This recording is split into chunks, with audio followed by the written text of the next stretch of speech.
meeting to order. First thing on the agenda is we are adding an item to the agenda. There's adding a building permit violation to the agenda. That will be about number 9. Okay, so with that, we'll do the oath. Well, first of all, welcome to the new members. Yep. Jamie and Keith. We'll do the oaths of office. Whoever wants to be first. Sure, let's read this out then. Yep. Okay. I, Keith Tobias Hepp, Jr. of Washburn, North Dakota, do solemnly swear that I will support the Constitution of the United States and the Constitution of the State of North Dakota, and I'll faithfully discharge the duties of the office of City Commissioner of Washburn, according to the best of my ability, so help me God. And then sign. Jamie. All right. I, Jamie Weber of Washburn, North Dakota, do solemnly swear that I will support the Constitution of the United States and the Constitution of North Dakota, and I will faithfully discharge the duties of office of City Commission according to the best of my abilities, so help me God. Okay. Next thing is, we need to elect a vice president.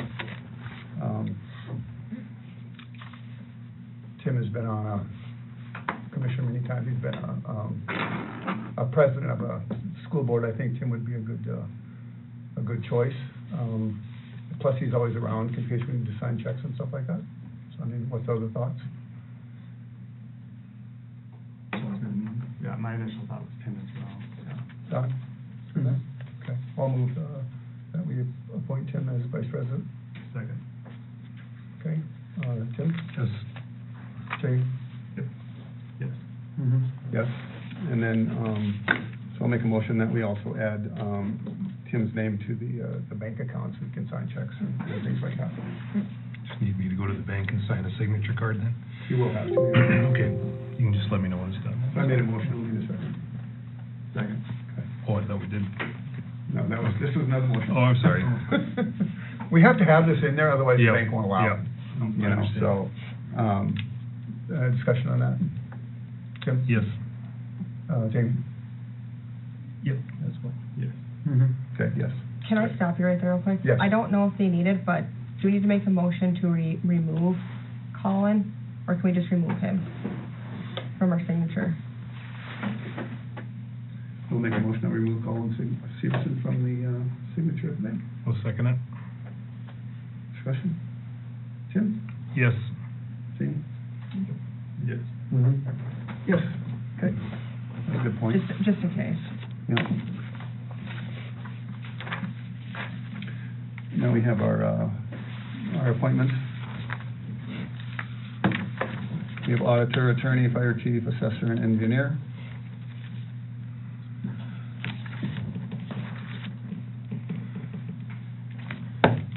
So can we do this all in one motion? I think we can. Okay.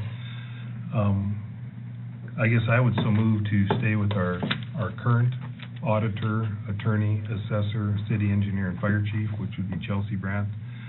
David Lindell. Assessor would be Ryan Ober, correct? With McLean County. We actually go to McLean County, I believe, correct? Yes. Yeah. Okay. City engineer, E.T. West, and fire chief, Clayton Berkey. Okay, we have a motion. Do we have a second? Second. Discussion on that? Tim? Yes. Yep. Yes. Yes. Okay.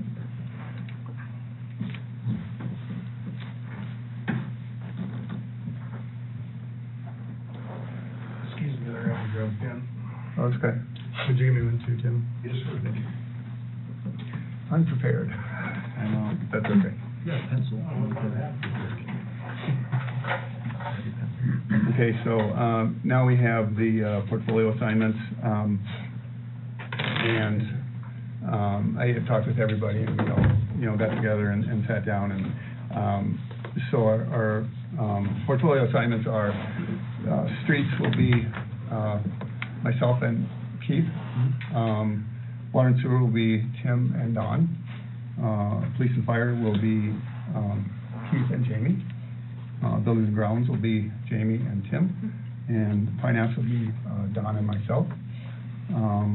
Human resources will be Tim and Keith. Library will be Keith. Airport will be Jamie. planning and zoning, myself and Tim. Forestry is Tim, and county planning and zoning is Don. Do you need a motion? I need a motion to accept. Okay, I would make a motion to accept those portfolio assignments. Second. Discussion? Tim? Yes. Yep. Yes. Yes. Okay. That was easy. Okay, so next is, okay, we need to approve the minutes from June 13th. And I believe there is an addition. The correction on there. Chelsea, you want to read the addition to the minutes? When you get a minute, when you get a chance. Okay, so the addition's gonna be under Doctor's portfolio. Doctor motion to give President Thomas the authority to appoint new portfolio assignments. Favor Siddons seconded. Upon roll call, all members present voted aye. Motion carried. Okay. I would move to approve the corrected minutes from last month. Okay. Somebody second? Second, okay. Any further discussion on the minutes? Yes. Yes. Yes. Okay. Then the financials. June financials, everybody have those? Everybody have reviewed them?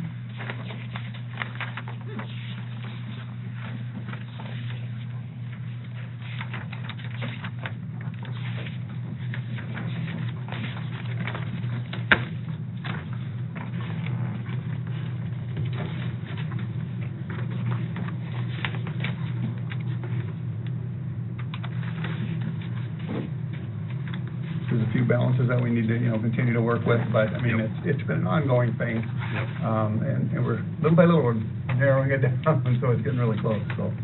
Come a long ways. Yeah. Do we have a motion to accept the financials? I would so move again. Okay. Second. Okay.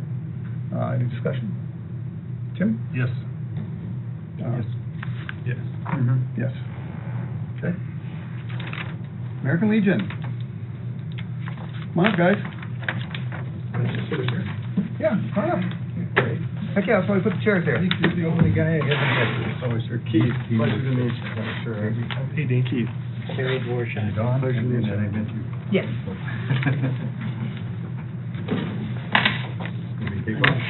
Go ahead, Dean. Well, I just introduced myself.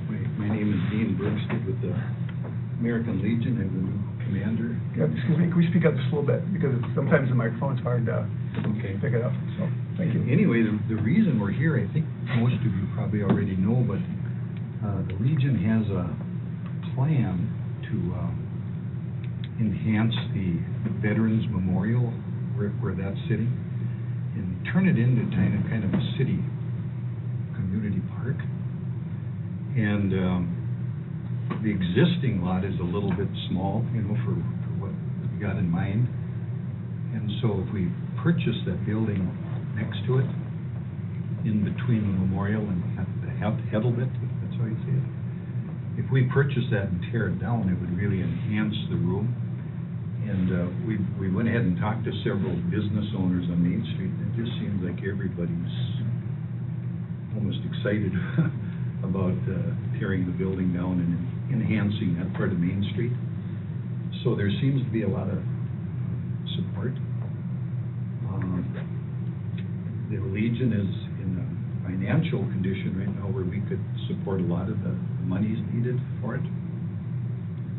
And yet we'd like to make it a community effort, so then we would also open it up and ask for donations from lots of people, lots of folks. And then to kick it off, RDO comes along and they're looking to give money to a veterans organization. So Pat from RDO attended one of our sessions and had us fill out an application. And so in that we said we would match any donation that RDO would give us. They gave us a very, very generous donation here a couple of weeks ago. We matched it, so we already, before we get started, have a nice start up a mountain or chicken company. About unheard of, for nonprofits, so. Yeah, it is. Pretty excited about that. And the reason, so two reasons we came here to the city commission. One is to make sure the commissioners understood what we want to do and what the plans are, and that you agree with them. And then, moving forward, tearing down the building could get quite costly. I understand that the city, Larry, you mentioned that you guys tore down that green building or whatever, and that was costly enough, and this one most likely will be, who knows, a lot more than that. And so, the request we might have is in what ways could the city assist us in helping with that? Because a lot of the cost would be moving materials to a landfill out of town, would be one of the things. Another would be cost of equipment, and just anything else you fellows can think of. But we don't have a specific request. But any thoughts? And is equipment available? I don't even know that. Can we use a city loader? Can we use a city truck if needed? I guess that would be something that, we need to know what you want to use it for, and we probably have to have our people run it. Oh, okay. That's good to know. I would guess, Mhm. just for liability reasons. But, we, as far as, one thing that I can think of, there's a lot of furnaces and air conditioners and stuff like that. I could see where if those need to be hauled out, but say we can't find a scrapper for that material, we could maybe, crush some of that stuff with the loader bucket and load it into a roll-off or whatever, just, to make more room. Something like that, possibly. Similar to what's done during cleanup when we, have some scrap metal dumpsters down there. Right. Yeah, That's an idea. There's a lot of them in that building. Yeah. We toured it the other day. Right. Yeah, I tried to do an inventory on it today. Did you? And it may also be, Dean, where if we would contact Circle, that they might be willing to donate the dumpsters, or reduce cost or something like that. As a give back to the community. I'm just throwing it out there that it might be something that. I heard the same thing today, not to cut you off too much. That's okay. But I stopped at the hardware store to ask them what they did with theirs. Oh, yeah. They're gone. But the fellow working there said that, he used the other one, what's it? Waste Waste management. management. Same suggestion. He said, Yeah. why don't you call me? He said, for a veterans organization, Yep. they might just, Yep. might just donate. So I called Waste Management, but they didn't get a return quality. Okay. Yeah, you could try Circle, and then also, you could contact, the old Porter Brothers in Bismarck, because they have roll-off scrap dumpsters too, and they might be willing, if you're gonna give them the scrap, set them there, and they'll come pick it up and take it, so that would be an option also, if you're looking for ideas. Yep, that's great. And then- That would help with inside, and Right. then of course, the other part is the wood and the cement. Right. I know, I've got a couple names of scrappers that I'm gonna call to try and get hold of tomorrow, and just see if they're interested in the metal. Who knows? I guess one guy from McCluskey, he wasn't real interested, so. But Did there's a you few get others. a chance to find out who tore that building down that burned at the end of the street? Yeah, that's AMC Land Company. I'll be talking with them about. That was a possibility, right? See where they hauled their material to? I'm sure Exactly, there's yeah, nails and yeah, everything in that one too, so, yeah, I was gonna talk with him too, so, yeah, he's on my list, okay. yeah. Yeah, Larry, you're on that committee with them, I am. correct? Yeah. Okay. Oh, and one more important thing I missed, like the memorial building, the intent of this park would be to purchase that building for good reasons. It's probably better that we buy and tear it down. And then the intent is to deed that to the city. Okay, that's important. The city already owns the memorial in that lot, I understand, so. So then the city would own that whole thing, but whenever the timing is right, then we can Okay. simply quick deed it or whatever, whatever it takes to deed it over. And I think that's been discussed before when we started this whole project. Oh, okay. Yeah. I guess that building was an addition onto it,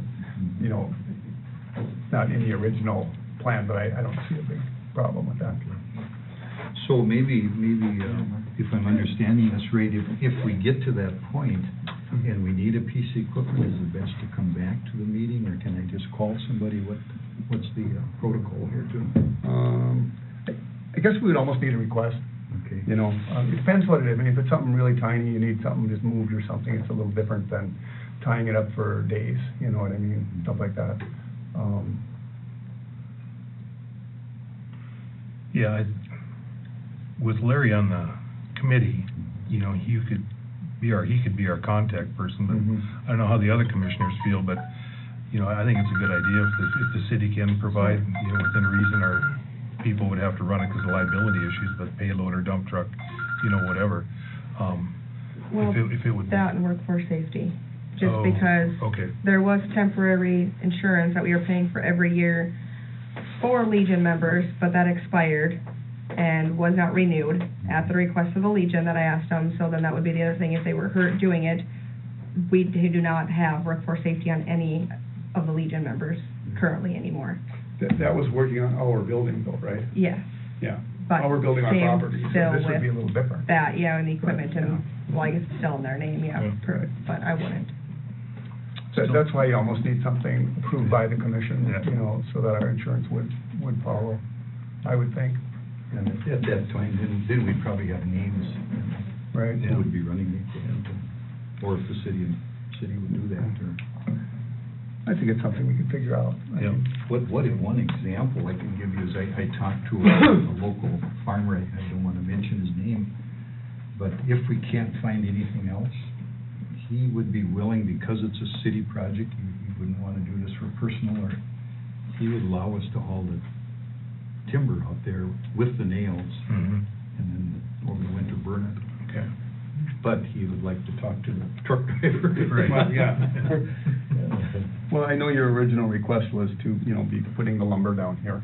And we've moved off of that. Yeah, I just, you know, I mean, I don't like saying no, it's just, I think it brings so much bad things with it, because, you know, you do one, you gotta do everybody. Mhm. And then you have nails and it gets, Well, we're looking at dismantling the building.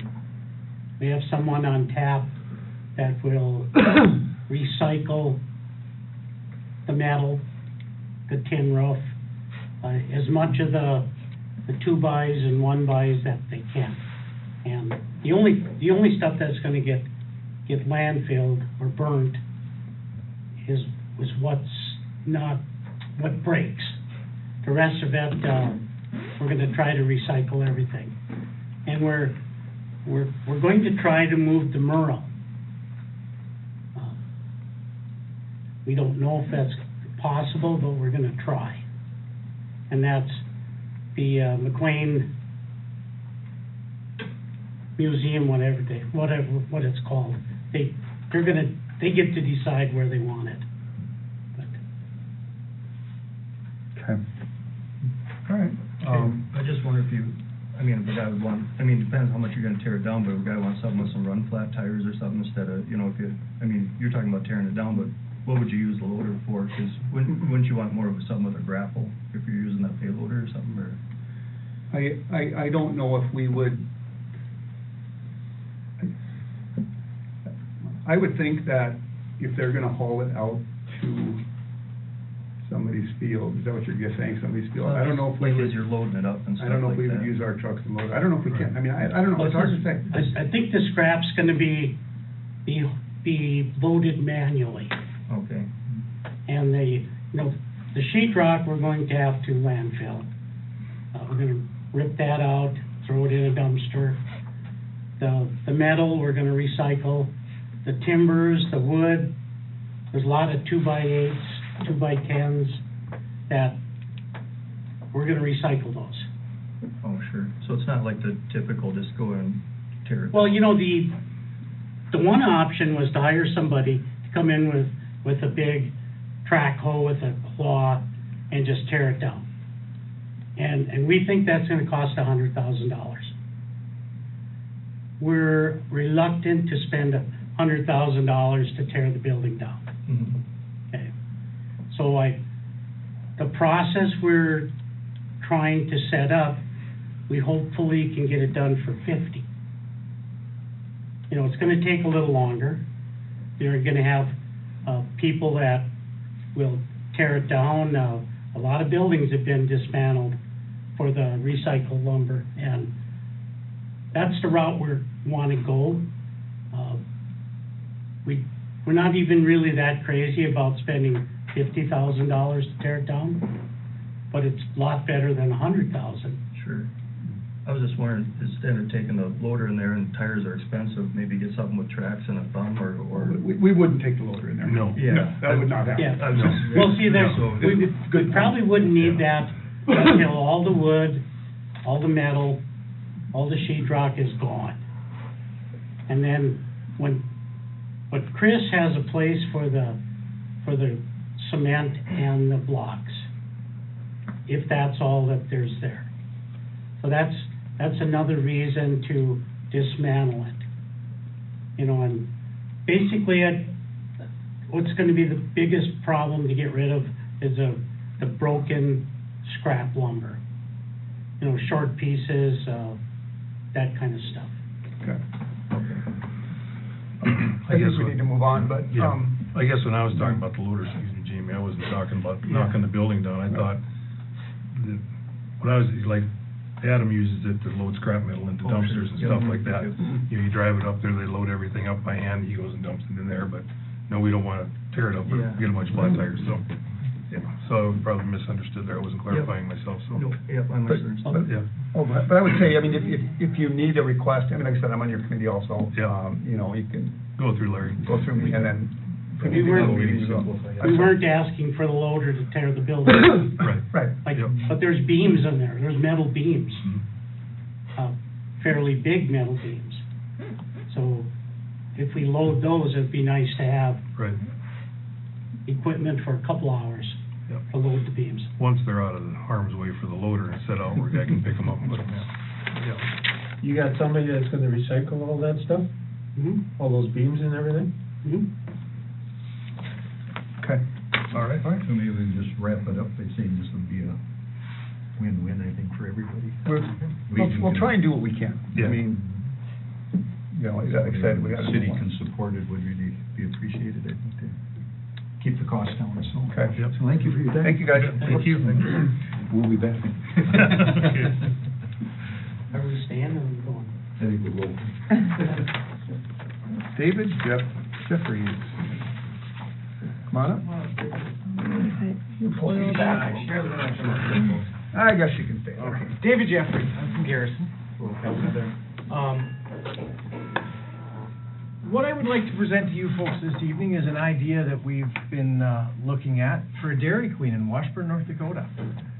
Right now, we have an option on the land that is currently right to the south, or right, I guess, would be to the east of the Lewis and Clark Interpretive Center, right out in front there, that 7-acre parcel. Of that 7 acres, there's 1.7 that's currently within the city limits, the other 5.3 is not, but we're certainly open to any sort of annexation that you guys would want to do for future development that we may have. The original plan for the Dairy Queen is on the 1.7 that is currently within city limits. I have a little bit of information for you on exactly what this store could and should look like. Dairy Queen themselves, they have changed their floor plan over the year. If anybody of you are familiar with the Garrison location, we currently own and operate that one as well. Oh, I apologize, sorry guys. That is what they call a Core 47, and what we found with that location in Garrison, it works really well Monday through Thursday for that small community of the city, but Friday, Saturday, Sundays, it doesn't take much but a busload of volleyball players, and our entire lobby is completely full. The concept we're looking at in Washburn is what they call a Core 66, which would be 66 interior seats with another 25 to 30 on a patio formula right out in front of the store. We're going to have a single drive-through lane with the possibility of expanding into a double drive-through at some point, because that's one of the other concept locations right now in Castleton, North Dakota. They're putting up strictly a double drive-through location. Dairy Queen is pushing for a format to where there is no interior seating with the way things are going with COVID and, you know, everything is changing. But I am comfortable and really strong opinionated with in a rural community such as Washburn, Garrison, we need something with interior seating. I agree. You know, 66 seats for the city of Washburn might be a little much, but, you know, I figure that with the traffic off of Highway 83 and 200 that's gonna be exposed right there, we're also gonna hopefully expand the parking lot, because Dairy Queen, of course, you know, subcompact and smaller vehicles, it didn't work very well in the Garrison area, you know, because everybody in this area, farmers and, you know, stuff like that, we've got big trucks and SUVs. So we would like to open up our parking lot to handle that traffic as well as overflow of semis and buses. We wanted to accommodate each and every one that comes across. So why Dairy Queen? Well, I'm familiar with the franchise. I love what they do. Dairy Queen as a whole got too big for their britches when they first started out, so they started selling off locations. Dairy Queen, Montana, North Dakota is controlled by the Brown family. They bought the rights from American Dairy Queen on an international level. So they are much easier to work with than American Dairy Queen as a corporation, because you're working with a local family that's based right out of Montana. They're great people. It is a family within the Dairy Queen franchise. I don't think you'll talk to any franchise owner that won't say the same. I've had nothing but, you know, great experiences with them. It's tax revenue. I can tell you that based off of our sales projection points and our break even, that this store should generate somewhere between $1 to $1.2 million in revenue, and that in turn returns, you know, 7% sales tax to the community. It keeps the dollar flowing. It's going to bring dollars in from off that highway into your community. It's going to create jobs. We currently in the summertime, we try to staff as much as we can locally with, you know, local talent and stuff like that. We do reach out. We have a J1 program right now where we bring a lot of overseas kids that are specializing. We have Jamaica, Thailand, Ecuador, Colombia, you know, different culture experience for the children and the community here. But at the same time, they get to learn from those people and we get to learn from them. That's a short-term program. It's just usually for the summer type program. I have them here for 90 to 120 days. They come along in the summer and they leave in the fall. But they're a great asset to the Garrison location. I certainly want to use local trades to help me build this if at all possible. I'll give every local tradesman in this community a chance to bid this project, whether it be anywhere from HVAC, electrical, you know, the construction portion of it, everything down to, you know, turning the key at the end of the day. A lot of the vendors that Dairy Queen has for me cannot be supplied locally.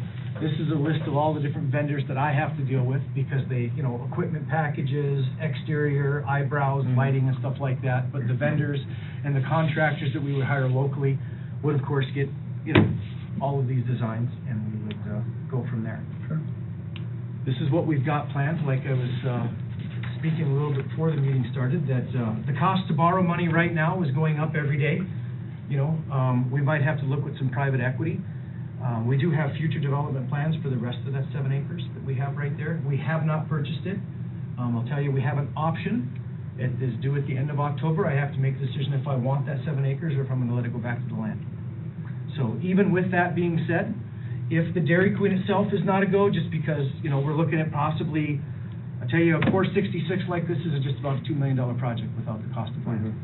So if we do exercise the option on the land, then we may have, you know, if Dairy Queen doesn't happen, we'd still like to be annexed into the city for anything that we should do. So, but that is our main point right now is the Dairy Queen.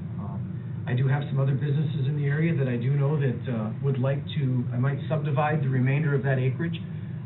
Some folks in the area I know that have interest in possibly purchasing parcels to move businesses within the community of Washburn, bring more, you know. So I have some investors out of Minot that certainly want to look at bringing businesses into Washburn based on, you know, how this goes, because businesses attracts businesses. Yep. You know, we do a great pay scale. We're going to have a management staff in place to take over immediately, but we do want our management staff to come within Washburn.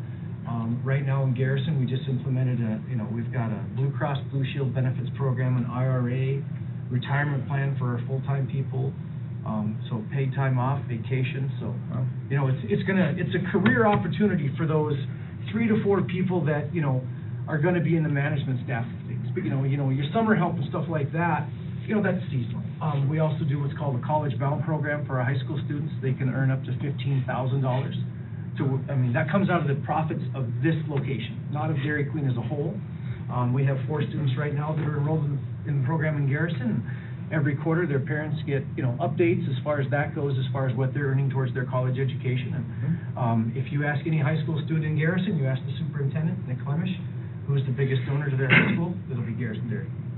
We support athletic programs. We are the only business in that school with a banner, because we give the school so much.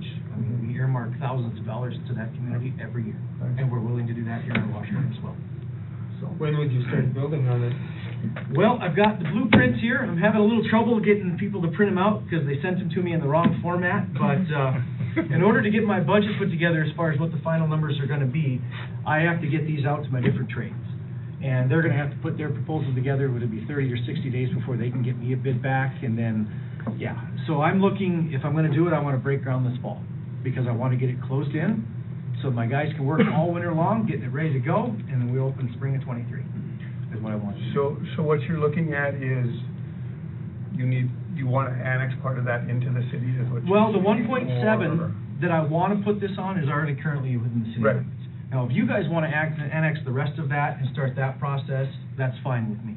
I mean, but that would be after I purchase the land, because right now I imagine the landowners aren't going to, entertain that idea. Probably But, not, yeah. I do plan on executing that option and just purchasing the land outright, whether or not Dairy Queen does go through. But I just want to let you know that if you guys want to annex it in after I purchase it and before we start building, that's fine. Now, is that on the other side of the, County Road? yeah, is it right next to 83? It is, right on the corner of 83 and 200. Right on the corner of 83. And 200, yes, sir. That 7-acre parcel. I think there's actually some of the city land. I think the city owns that really low spot right there on the corner prior to 83 and 200. Do they? DOT does. DOT does, Instead of sorry. DOT. Okay, Okay, DOT does. yeah, okay, I was gonna Yep. say, I didn't think the city did, but. So, but that's what we're looking at. We would need, I don't know what the city could offer us. I know that Lewis and Clark Interpretive Center, I think that's outside of city limits. That's where kind of the confusion is, that county road.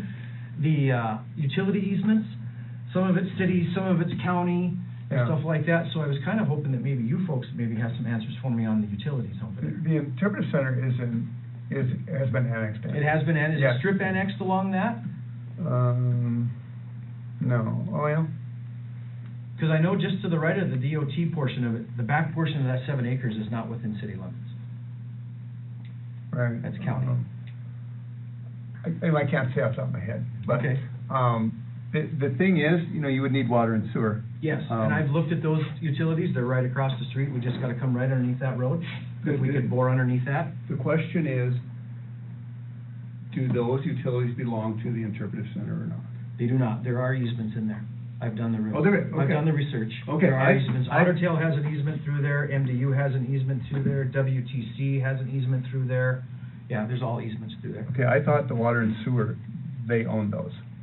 I thought, I could be wrong. Okay. We'd have to check into that. Okay.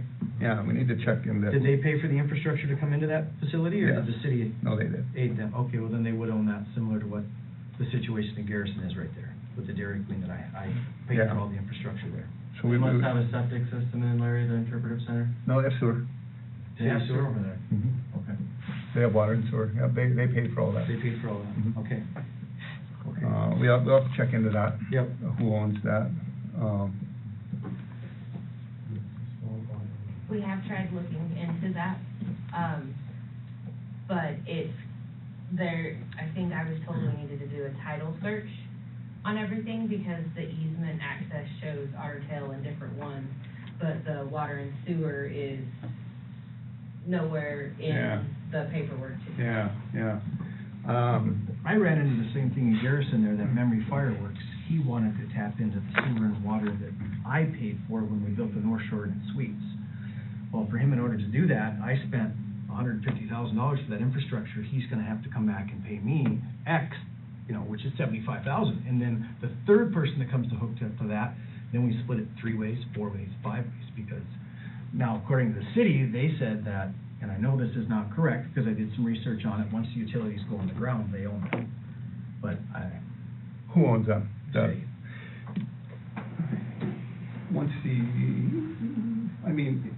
Depends on the easement. I used to own a trailer court, and I basically owned the water and sewer lines under it, but, other city lots drained through there. There was an easement, but. Right, and I'm willing to work with Yeah. Lewis and Clark Interpreter Center on whatever we need to do in order Yeah. to make this work. I don't If know they how need easy some sort to of work with, but Yeah, if they need some sort of compensation to help Yeah. their cost, offset something like that, I completely understand. And I'm sure there's some fees to hook up with in the city and monitor, you know, Mhm. whatever we need to do. Well, honestly, I think this would be a huge benefit for them. Yes, it Yeah.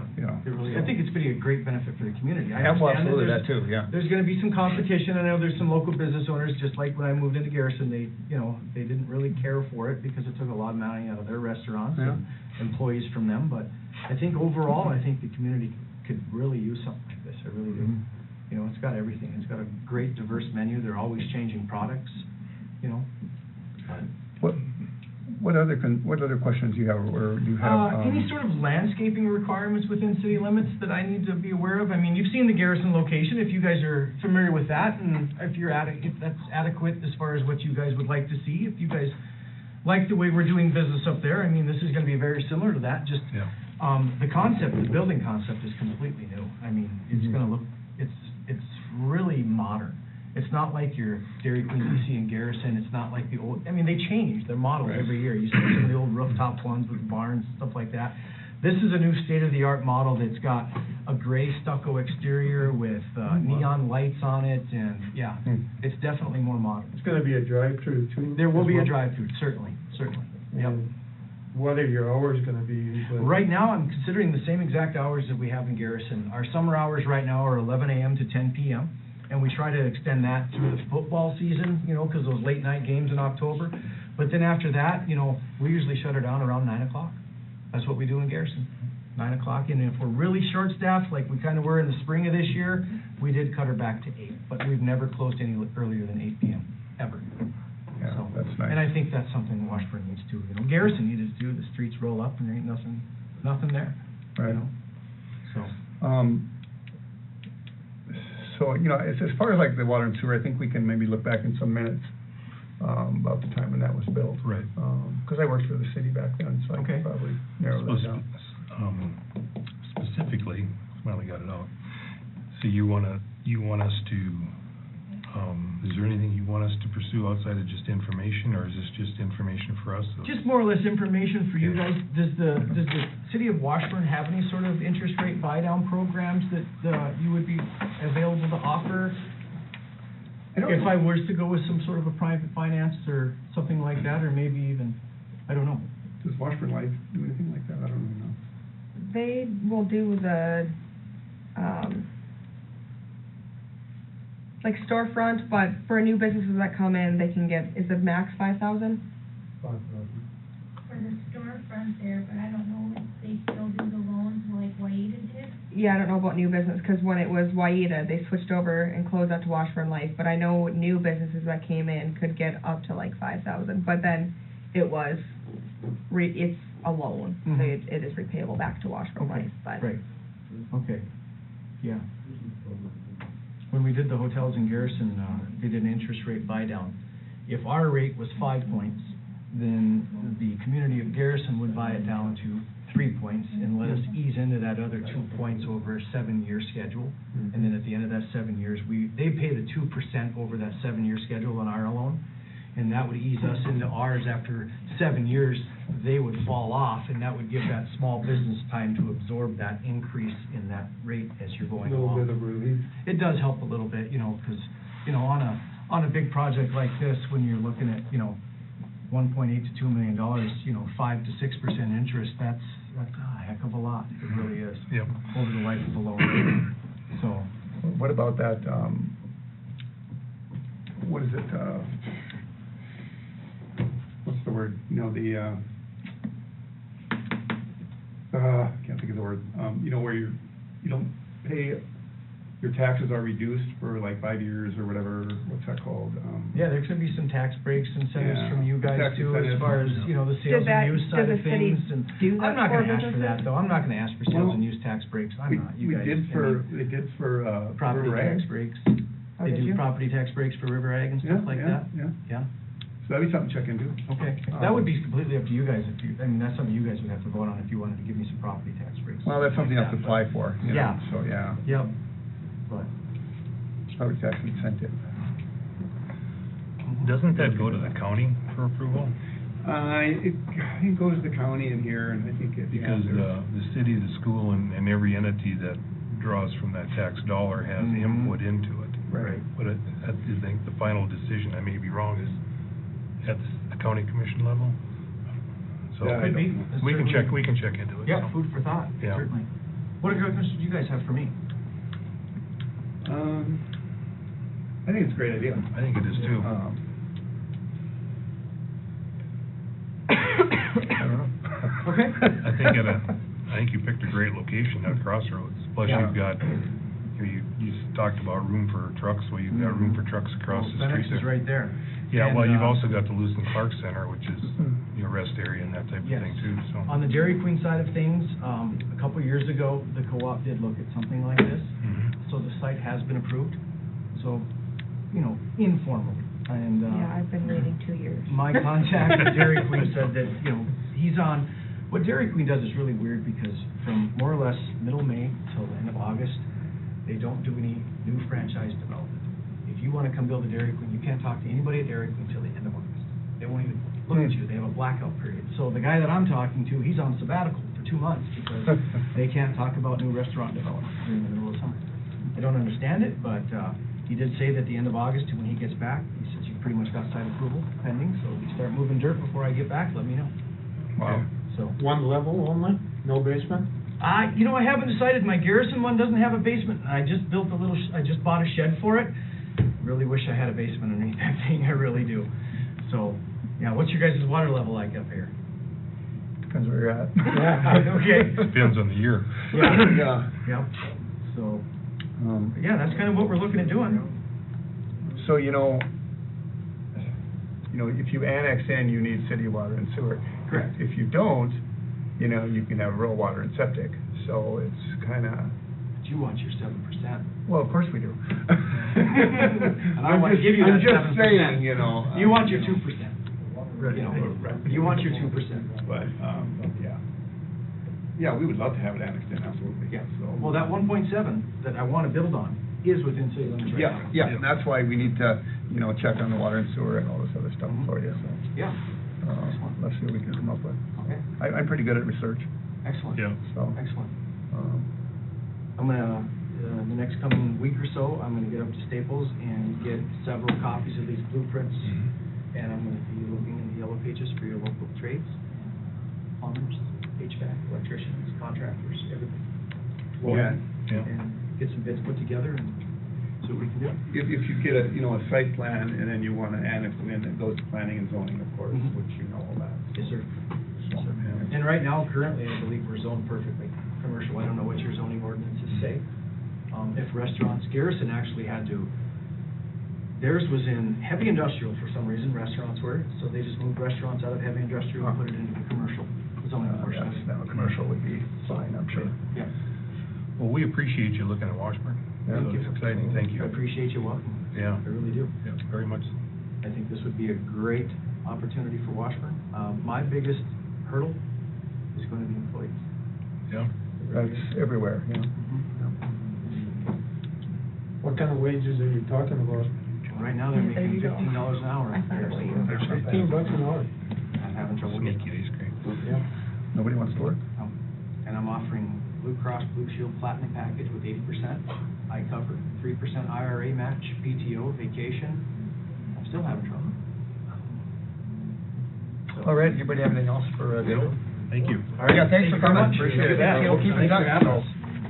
And I will too, because as this develops and I get, more numbers and stuff like that, I'd like to come back and visit you guys during your August meeting and give you a little bit of an update of where I'm at. And maybe we can touch base as far as your research and stuff like that, so. So this is your email here, so, David. Yes, it is. Yes, sir. So probably what I'll do is I will probably, send you an email, give you my contact information. Perfect. Also, plus you Yeah. have the cities, so. Test email from the city council, that would be great. I used to work for the city, so I know a lot about cities, so. Excellent. Okay. All right, thank you folks for your time. Thank you. Thank you. Have a good night.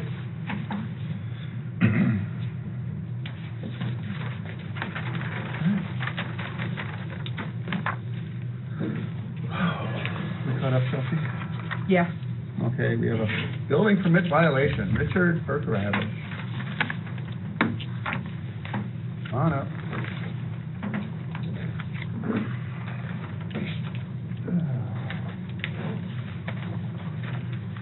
So, I know you started building your thing without your building permit. You know, I stopped in and I forgot why I didn't leave with it. Well, you know, thing is, on our March 14th meeting, it was, you know, we granted the variance, or, yeah, we approved variance, and then it was, you know, a building permit will not be issued until the property over there, that had letter is cleaned up. And then, you know, it was, what, several weeks ago, I even called you and said, you know, you're not gonna get the building permit until that's cleaned up. So, Today, if you walk back there, there is one item on that lot, a Caterpillar, period, end of story. There's no grass, Could you speak up just here, it's hard to hear you. Today, if you walk on that lot, there is one item on the lot, a Caterpillar, that's it, nothing more. What do you plan on doing with that? I mean, it's not a storage yard back there, you know, I mean, it's,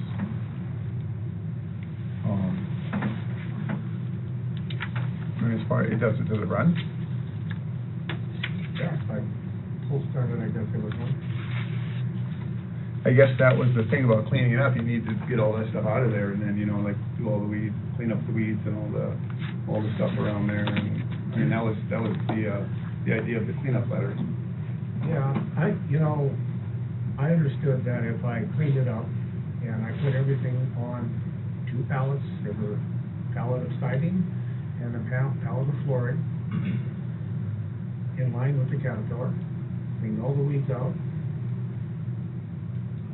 So today when I talked to you, I took the 2 pallets away, mowed the grass again, the Caterpillar's still there. Okay. Basically what it is, that is why you don't have your building permit yet. This was actually about a building permit violation. You actually started without the building permit. So, I don't know, where do we want to go with this? You know, the thing is Is that zone commercial up there, right? Yeah. So why couldn't the Caterpillar sit there? okay, that's a little different issue than what we're talking about at this time. Okay, he's here about a building permit violation. The building permit was conditional on him getting all that stuff out of there.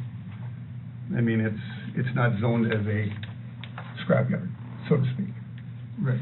But Or a junkyard or whatever. I guess what was stated to, where did he have to be to that he could get the permit for? He had to have this cleaned up. But in what detail? Yeah, we can specific in the. Well, I don't actually have the actual letter that was sent way back in. But to get it going, I mean, I think we should have it clearly stated what we want. I mean, I don't. Well, if I had the original letter, but the point is, he knew he had to have it cleaned up before he got the building permit. And he started building without the building permit. That's the point. So the issue on the table now is the building permit, starting without a building permit. Exactly. That's the issue. Well, could we get him out of here with one today then? It's ready and signed. He was notified that he could come in and pick it up. He just never came in and picked it up or paid for it. It's sitting on the desk. It's ready to go. Well, plus he had to have that inspected if it was, I mean, he couldn't get it until we signed off on that. Okay? Can we give him a warning today about it? Honestly, I think a fine is in order, quite honestly. You know, we had a guy that just cut out a curb. Did it wrong, we fined him.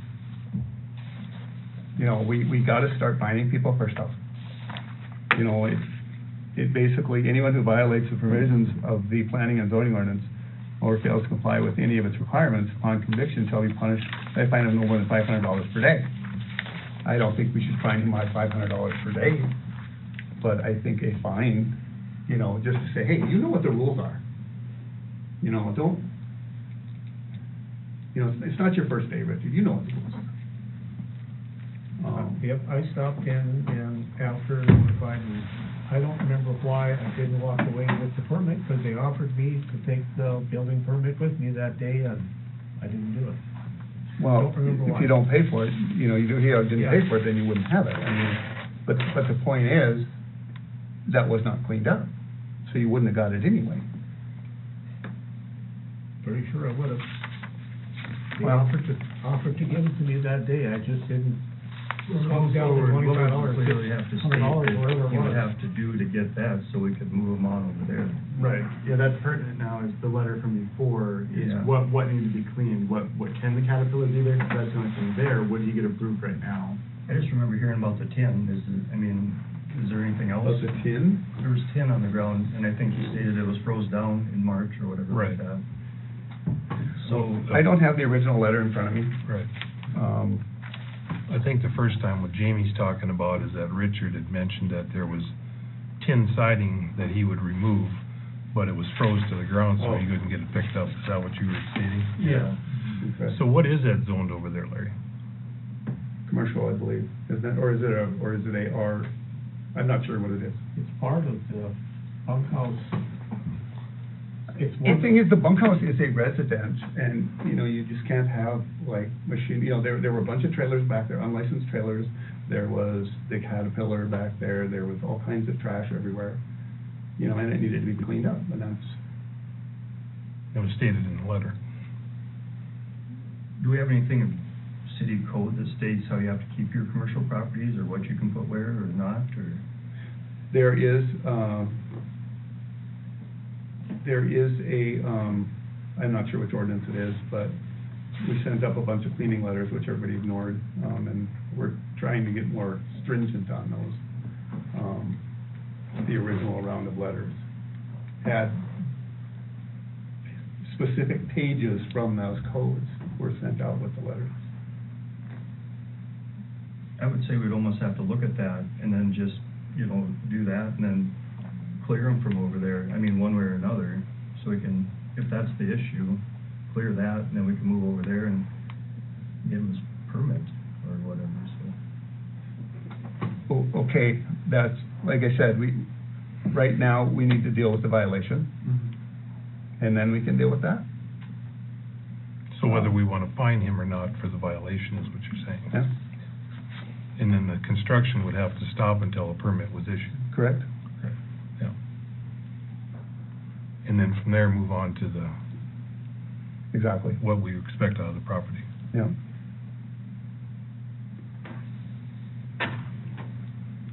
Like you said, I don't think we want to go $500 a day. That's steep.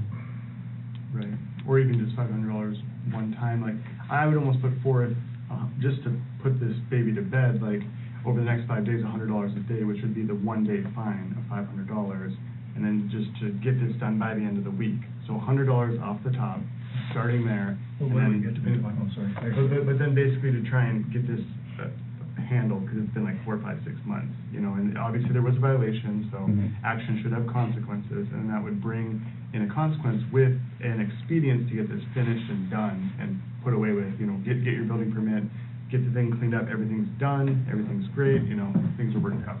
Mhm. What are you trying to fine? Are you finding that he started over there, or that he has to clean them over there? No, Because he started the without a building permit. permit violation. Yeah, He started building without a building permit. If the reason he can't go there, it can't really be by the day until you figure that out, so I don't know how you, Well, the reason being is because he has one sitting on the desk, and all that has to happen is someone to go over there, inspect it, then for him to come back, pay for the building permit, and then it's done. But that hasn't been done. But that would put some, I guess, for lack of a better word, like pressure to kind of get this all complete with a growing fine over the next few days here. But there still is a little bit of sting because something did happen that should have a consequence, because no permit and then started building. Kind of thinking there. I guess I was kind of thinking of possibly a fine of $200 per week, gives them a week, and if it's not done in a week, then it would be another one, so, sure, yeah. So the fine would be at least $200 for starting without the permit. It would be $200 period. Right, and then after a week, if it hasn't been cleared up. If he doesn't have his building permit by then. Right, then it adds on 7 days from now, another Yeah. 200. Okay. That would be my suggestion. I mean, up to a maximum of 500, or does that not have any bearing on it, the 500 per day? That's still in discussion. Yeah, I don't think the maximum is applicable in there. I mean, that's a maximum of 500 a day. Right. You know, so, we just whenever he decides to comply, and then the fine would go away. What do you think we should do?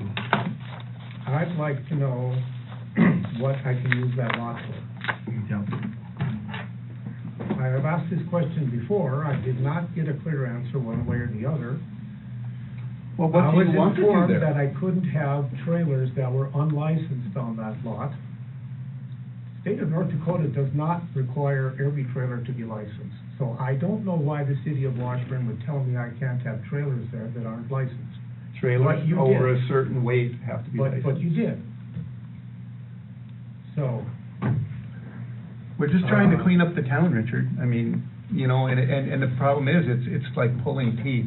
I understand. Everybody hates it when they're being told you need to clean up. I understand that. Yeah. My lot touches a lot the city owns, and the sign reads, dump for trees.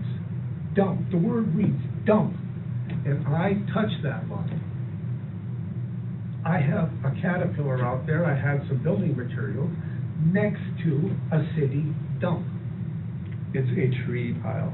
It reads dump, I don't give it, you know? And it still there's is where also a people sign come that and says dump no stuff. commercial dumping, and you can only have branches. About commercial properties and what they can and can't have? If it's clearly stated in there, yes, which I have made myself a note, I will email you, Yeah. the planning and zoning, 117A-2, which like states what commercial, like what can be on commercial, what can be built there, what can be built on residential, what our mobile home park is, like all that ordinance. I made an email actually to email it to both of you guys. It is on our website, but just that way you have that to go through it as well too.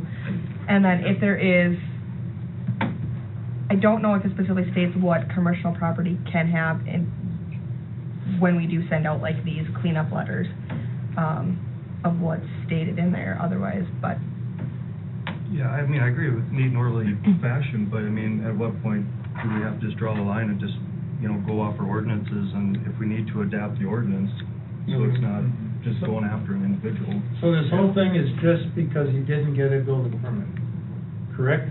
The fine, yeah. That's what the fine is about. Okay. The thing is, it's not like he's the only one.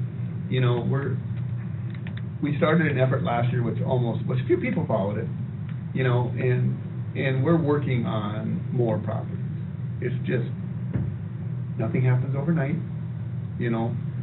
You get one thing done, you move to the next, move to the next, move to the next, you know. The problem is, you know, Richard, you've been a builder for a long time, you know, you know the rules. You know, you gotta have a building permit. That's what it's about. Fine is about not having a building permit and doing your construction. I understand that I neglected to pick up the building permit. I understand that. I'm pretty sure in my mind that the day I was here, had I had a checkbook for whatever reason, I didn't bring it with me, they offered to give me the building permit. They didn't say I had to do something else before they would give me the building permit. That is Richard, the two that was in the people- meeting, Richard, that was in our That is minutes. the two people that were in the office. I know for a fact that if Would not you like the to read building permit that day. This is from, May 14th, it says right there. That's what you gotta do. So, I mean, that was in the minutes. And you were told that, and then, like I said, a couple of weeks ago, I told you, you know, don't you remember, you gotta clean that up? You said, yeah, wait, that's right, I gotta do that. So, And that day, I cleaned away the stuff other people brought to the lot while they were driving to the city dump. And they decided to dump it on mine instead because there wasn't trees. I have no idea where that came from, you know. I don't either, but I still hauled it away. But I'm And not I sure have what a your crawler argument tractor. is, but. I have a crawler tractor behind on a vacant lot. The city has a John Deere tractor on the lot next to it. What can I have there? That'd be something to look into for sure, the commercial, like. So I'm saying right now, the lot is clean. Well, we'll have to inspect it. And we'll do that tomorrow. But as far as now for the fine, let's deal with that first. Yeah. Does anybody have a motion or recommendation? Well, I would, there's been two ideas that have thrown out, one is by Keith and one is by Larry, and I would, I would look at a $200 fine per week until a building permit is, properly secured, so. And if it isn't properly secured by next Monday, then another $200 fine, so. And no work on it until. They can't work on it until a building permit is secured, so. Is that building permit still contingent on over there? This here, well, that's Okay, it. well, first of all, we have a motion. Yeah, I think we'll address that afterwards here, because we're still trying to split hairs here. We have a building permit violation. Yeah, but I don't think a guy can clearly vote unless you're saying, are you just clearing over there and doing a permit, or what? Okay, Because if here's. you're saying over there, what? We have a Okay, motion. Excuse me, I don't mean to interrupt, but we have a motion on the Yeah. table. We have a motion, So- so either we second the motion or it dies for a lack of a Right. second. Right. So, So, we have a motion, and your motion is $200 per week until the building permit is secured and no work on it until the building permit is secured. right, is that what you have, Chelsea? Yeah. Okay, now, do we have a second? Yeah. It either dies for a lack of a second, or, Okay, I'll ask for a second one more time. And I will second it. Then we can move on to discussion. yeah. Now, we can move on to discussion. And So- I see your point, it's a complicated issue here. I think you gotta list out what you want them to do, if that's gonna be the case. And then we gotta use up what do we have for what's on the books to tell a commercial person what to do with their property. Not to clarify it by ordinance, Clear, yes, is what you're saying. Yeah. Yeah. yeah, so I mean, you could go pick it up a million times and we'd say, I don't know, it's Well, not good enough. okay, well, So, one other example, I mean, the weeds were, Then we're that's right. part of cleanup, So I weeds- mean, come on. Right, but Well- within that specific, I think it's 8 inches, so it'd be like 8 inches and under 8 inches. So this Yeah, is we're specific talking for that. weeds. Yeah. Right, Okay. which also then we're talking about for specific materials. If it's a commercial property and there's building materials in it, that's kind of what commercial property is. There's a little difference between a commercial property that sells materials and a commercial property that just stores stuff there forever. Which makes Yeah, sense, but, which- and that's all I'm saying is with our ordinance, what does it say about that? So Right. Can it have that, you know what I mean? Right. Yeah. Didn't he do a building permit for that? Building over there when he did the 10 or not, or no? Oh, I'm sure. So why didn't the people closing out the building permit say something then? I mean, Do what though? well, if you pull a building permit, wouldn't you just, it can be whatever then, just as long as you pulled it? Why wouldn't we dealt with it then? We're not discussing that, you could say that about anything though, see, it's. Do you we're mean dealing with this recently, if one there was a issue. building permit Yeah. over there? Recently, there has not been one, not, Okay.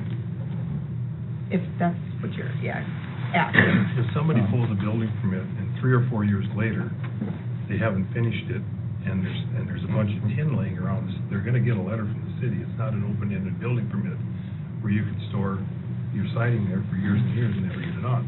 And it's true, there are other properties in town that, don't get finished, the building permit runs out, and sometimes they clean up, sometimes they don't. And like I said, we are going after other people too, it's not like this is the one incident we're gonna deal with, forever. Well, if you're going to So- other people too, we should probably have something spelled out, what the rules are. The point is, he's building without a building permit, that's the issue. Right. Okay? And that's what the motion's about. If we fine Richard for building without a building permit, then we can move on to this other subject of what's required to get a building permit, am I right or am I wrong? Because right now is the fine is for not having a building permit. How long has he been building without the permit? Today, Yeah. or Monday? Well, it doesn't make any It difference. doesn't really matter. If it's 5 because minutes or 5 hours. We're dealing with it right now, Yeah. so. So the motion on the table is to decide whether we're going to fine Richard for building without a permit or not. And I can see you guys' point, okay, what is it gonna take for him to get a permit? That can be decided after we decide whether to fine him or not for starting without a building permit. Does that make sense? So is there any other discussion on the fine? Right. If not, we will vote. Yes. Oh, Yes. Yes. Yes. Okay. All right, Richard, I'll come over tomorrow and we'll look at it. We'll get it figured out, okay? Okay. So, this is a picture of me standing on my lot at the city lot next to this lot. You do notice the weeds, right? Yep. Here's another picture, standing pretty close to the same place, looking at the weeds on the city lot next to my lot. Okay, what does this have to do with you building without a permit? Nothing. You already gave me the fine for that, I think, right? Yeah, All right. all right. This is a picture of me looking over the city tractor at the Caterpillar, at my crawler on the lot. You can see it's a very ugly lot from where you're looking at. So you can go over there and tell me I need to move the crawler if you want to. But I am looking at a city tractor on the Okay, lot, I right think you made next to your point. mine. I think you made your You made point. your point, but that city tractor moves quite often because they mow ditches with it. But if you can have one parked on the lot next to my lot, why can't I have one parked?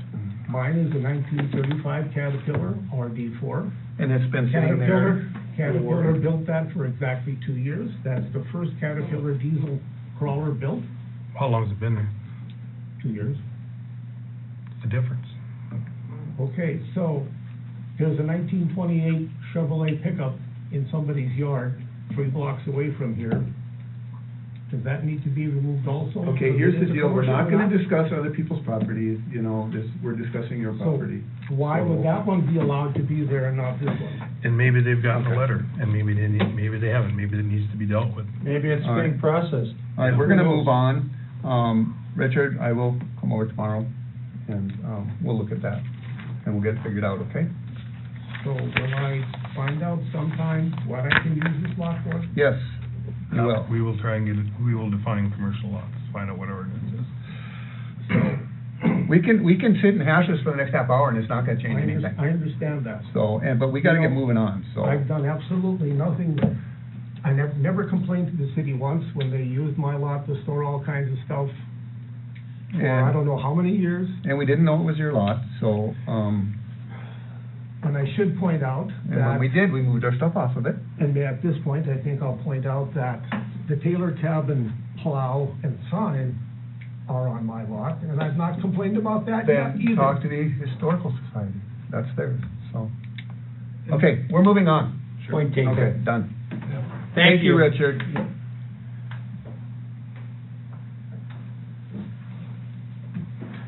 This is not the fun part of our job. Sure. You know, it's gotta be done. I guess one thing I noticed on your, the permit will expire 1 year from date of issuance, so there is that with the question we had previously. Yeah. All right. Archive social?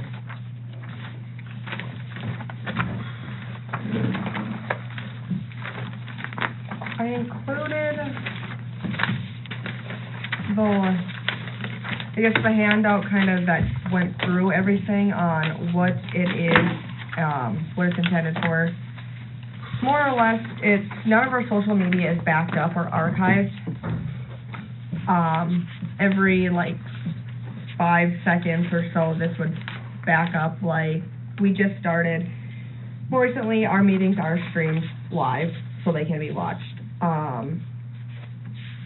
If people comment on them, currently while we're in our meeting, and then there's a whole thread of comments on there, and if the very first person deletes their comment, that entire thread will get deleted. If somebody else goes back and wants to know why, their comment was deleted, or if, something that they don't agree with what the city does, and the city deleted their comment, and they want to know why we did it, well, we don't have control over that, if that original comment was deleted. So then it would back up, it would save all our videos, they'd all be archived. If we were ever in a lawsuit or needed something, it would be easy for us to go type in a search word, if that's what they're looking for, and pull it up, and it would download it all to a file, and we could send it all off. Facebook is a private or like publicly owned entity, so they can delete stuff here as they want, and we don't even know if it gets deleted or not. And I guess just with public record laws, it might not be a bad thing to have. I know the county has recently gone to it, along with the sheriff's department with their Facebook pages. There's been other, Cass County, I believe, went to it. Their police department has now gone to Archive Social. They're originally out of North Carolina. There's different scenarios in that little handout that I gave you. On all the smallest of things that come up, one of them was a kayaking trip that they were planning. Well, on that kayaking trip, a person was killed. So record retention, and request public records, they wanted everything that was said for like the last 2 years that had to do with kayak. Well, they could just type in that one search word and it would pull everything up, and then they could just send it off as to what they wanted. Well, for me to go back and do that personally, I may miss some stuff, just because, I mean, if people know how Facebook works, you don't always find everything, where this is going to be automatically backed up. How much would it cost then? I think it's more so just to protect us. There's 3 different packages. There's economy, standard, premium.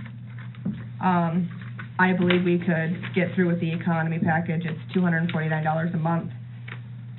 There's no overage fees, and there's new records. There's 12 social accounts. We really only have our one account that I think we could use. Washburn Life could probably go on as well. Just they stream their video or their meetings now, and if we can have it, it wouldn't probably be a bad idea just to back it up. If we were to have block somebody, I never have, but that's a possibility too, where then you could pull those up if you needed to get their names or anything that has came from them with their comments and posts and stuff. How much more is that added, Chelsea? We didn't get that copy, did we? It wasn't in that one. Okay. So yeah, it'd be $249 a month. They'd prorate it for the rest of this year, and then if we wanted to go to standard, it'd be $499 a month. That's 3,500 new records, and I think it's a little bit more than what we would Okay. So you think need. this I would think be just, sufficient? yeah, because I've started using a little bit more just to get stuff across, but I don't use it a whole lot just because I don't want all that interaction back and forth. So it's a nice tool to have to be able to go and post stuff, but Would it be,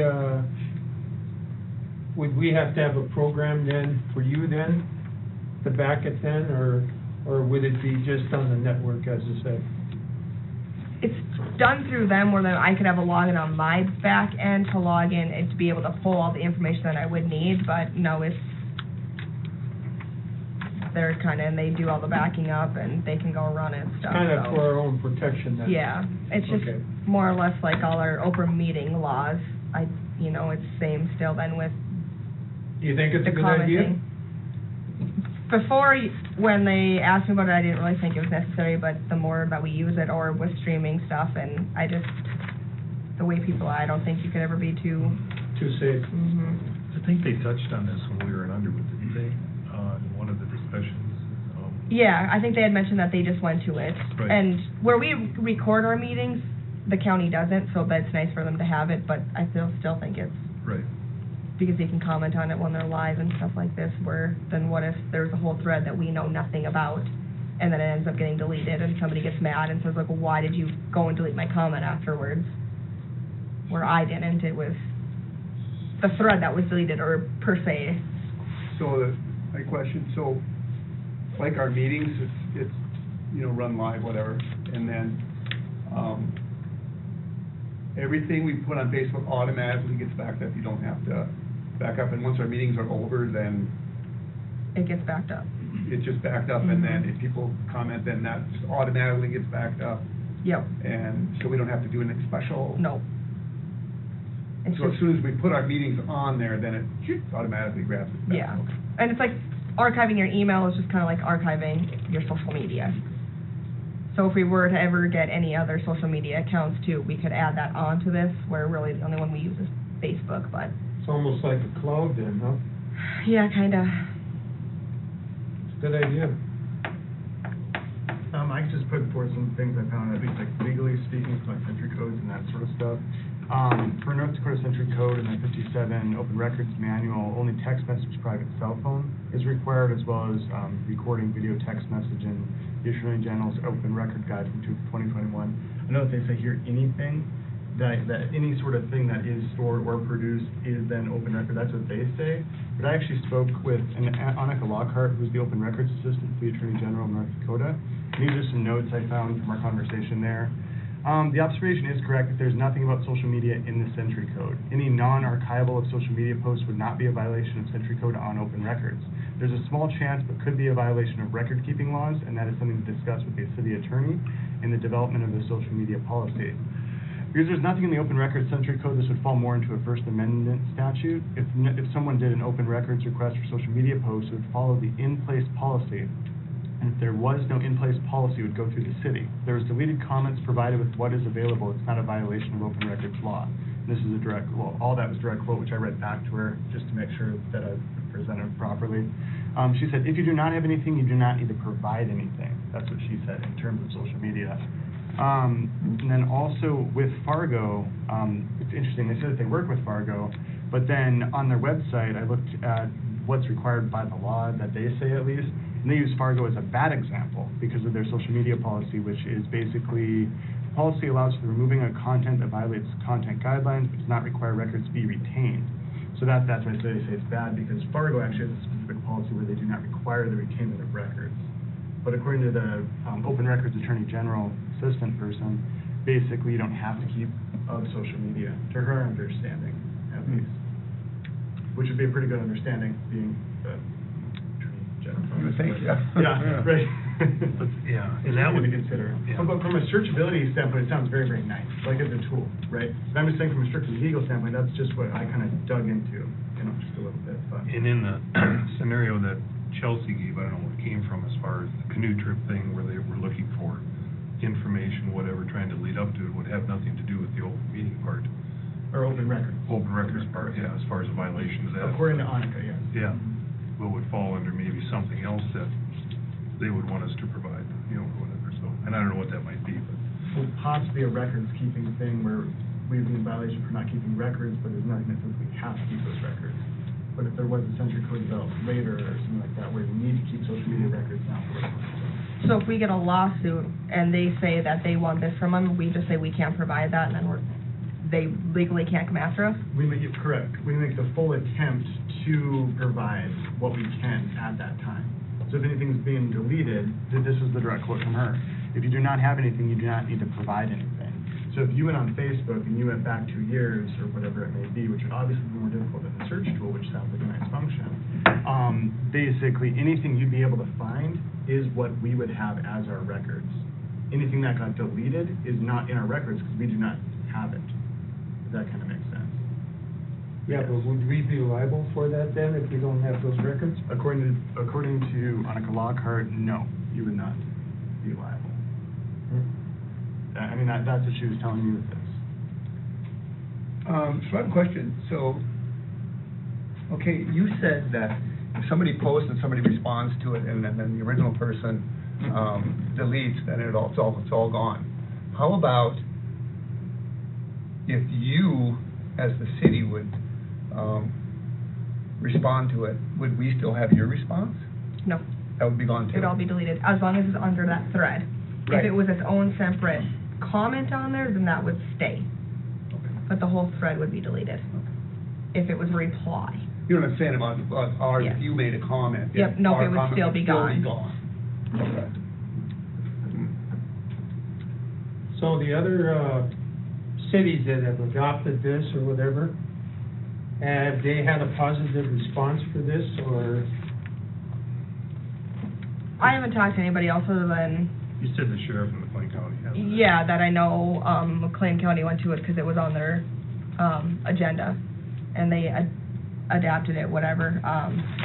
And a lot of their reason was, though, is because their videos are not backed up where we record our videos, so I have them all saved to my desktop. So they're not just deleted after that. The Yeah, question is, do we need this? they're saved. Do you put them in a hard drive or a safe in case of fire or something, or just a way to? They're all backed up on the hard, yeah, I should move some of them over to, But then they're on YouTube as well, they get uploaded to YouTube. Sometimes those expire though, or whatever. We've tried that a couple times, and you can go back a year later to pull up that video and they expired, but Oh, ours are still on there, I believe from 2020, but yeah, I save them up to there, and they're backed up with our hard drive, and then they are posted to YouTube as well. So, I mean, we have a couple different places where our videos are posted, so they're public. so the only thing this really gives us is that somebody makes a comment. With this one, they can't really delete it or take back the comment or It would be saved more or less, yes, because it's archived, where then that comment would be there forever. We would have it on our end, but the public wouldn't be able to see it. Oh, so you'd still use like Facebook for a social media platform to show it, but then this would just kind of be more of a document or records of the meeting and whatnot, is that? Yes, or, yeah, just because if we were to come into a lawsuit or something where they would need it, or for the search engine, but, I mean, if they're not gonna enforce it, I guess it's, Century Code we're bound by that, so. Right, because I mean, as far as she explained it, it's not exactly a liability under open records, but possibly like a records keeping, like some sort of other archival law. But she didn't give me a Century Code or anything for that. She said that it would be, I guess another option would be developing a social media policy, but that'd be a whole other subject, kind of like Fargo had, where it's like, we don't archive our stuff. So when someone comes looking for the archive, they aren't gonna get it, you know, because we have a policy that says we don't archive it. Where it protects them, where we could implement a policy Yeah. to somewhat protect the city. Which is another option, yeah. But for this protection standpoint, at least according to Annika Lockhart here, it almost seems like with open records law, that does not cover social media. As far as I could see from our conversation, from these notes, and I read them back to her just to. But that's only the subject of open meeting violations. Open record. Open record violations, right. But what other things legally might fall in there to where we might need to be covered for? So, I'm not saying we should or we shouldn't, but I don't think we should throw it out either until we know whether it's something that could be beneficial to us. Mhm. And I don't know how to explore that option. Other than trying it, and Can we drop it if we don't like it? 1-year contract? It would be, well, I guess they'd prorate it, for this year, so, I don't know if we could just say possibly like a 7-month contract, or we can table it and look into more information and readdress it in August. And I guess just one other question, because we are covering, not to jump ahead, but the Living Local app. So if the same logic applied that everything needs to be archived, are they gonna be able to archive it for the Living Local app and we choose to do that as well? You know what I mean? Because that would have comments, and that would have discussion boards, that would have all that sort of stuff.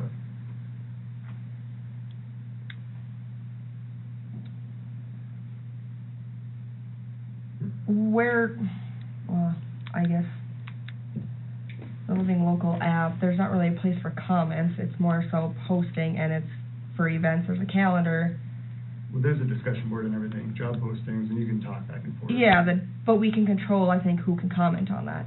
But that's what I'm saying, if someone could delete their comment or something, like, if this is actually a legal issue, would that not apply to this app as well? And then, would this service that we would pay for, would they be able to plug this one in as well? You know, if we're gonna pay $250 a month, you know, just something to consider. 'Cause, I don't know. like, if you're kind of protecting your bases over here, and you have a whole nother exact same thing over here that's unprotected, what's the point of protecting this one? Is all I'm saying in that regard. Mr. Chairman, I think we should table this, and if Keith would like to volunteer in doing some research on whether this would be beneficial to us, I would ask him to do that. I'll second it. I mean, I'll be I was honest. making a motion. I'll be honest, I've already done my research to the top of the tree, you know, I've called the Attorney General's office, I honestly don't know what else. I guess I'm asking as far as, is there something outside of just open records that we need to be concerned about? As if the courts would ask us to provide comments and all of a sudden we don't have them. I don't know whether it would be a lame excuse to say, well, we just don't keep that stuff. Sure. I think we should be protected one way or the other. Right. Mhm. Yeah. Does it only back up comments while the meeting is live, or say you have a recording and somebody makes comments? Is it going to back up those comments? It's for the entire profile. So Correct. every single thing, every single, we're closed this 4th of July, we're closed here, like, everything. But with this, with the, Facebook app, say, okay, no one's commenting now on the meeting, but say they watch it 2 weeks from now, are those comments, if they make a comment, is it going to be back onto the archive? Yes, because, yeah, it just would be like posting another 2 days later. It's automatically archived every so many minutes. So then if there was a threat or anything like that, we wouldn't have it, Sure, correct? correct. If they deleted it, yeah. Right. But with this, there would be. Yeah. Do you still think we should, table it, or? Well, I didn't make a motion, so. I know, I said, Yeah. what do you think? Yeah. Hey, In terms of the threat, though, you could just take a screenshot of it, or something in that regard, like, as soon as you see it, it's a print screen, copy paste into Paint, and just save it. Which would be sufficient, or even just saying that someone threatened you, I'm sure they did investigate. Well, McLean County and McLean County Sheriff have it, so could we visit with them and see how that platform works and how they like it? Or if they're, Yeah. you know, they're right here. but do they actually have it? It says they're working with them. Does that mean they actually have it, or are they just, No, they have it, okay, because I know it went to their, okay, commission meeting. okay. And that's when I had asked Beth about it, but I can, now that they probably had it for like a month, I can get more information or see how they like it if it's, she did tell me the big thing of why they did it and why they like it is because they don't record their meetings. Right. So they always have that where we do. So, And I'll definitely put it up, the search thing would be nice, but the thing is, like. is it worth it for just that? Exactly, right, so you go without a search for a year, would your time be worth, you know what I mean, yeah. I think we should table it. Yep. I will move to table this until August. Have a second? Second. Okay. Any further discussion? No? Tim? Yep. Yep. Yep. Yes. Thank you, Chelsea. So, I guess just on that, do you want me to call Annika again? Because you kind of mentioned that, and then just ask see if there's anything else that open us up to, and then maybe talk to McLean County. That would be good if you Yeah, could, if you sure. follow up on it, that'd be fantastic. Yep, I agree. Okay, Living Local app? I gave a little decals for the pictures so you guys could see that. That is a app that could be universal between the city, the school, and anybody else that wants information for it. It is up and running.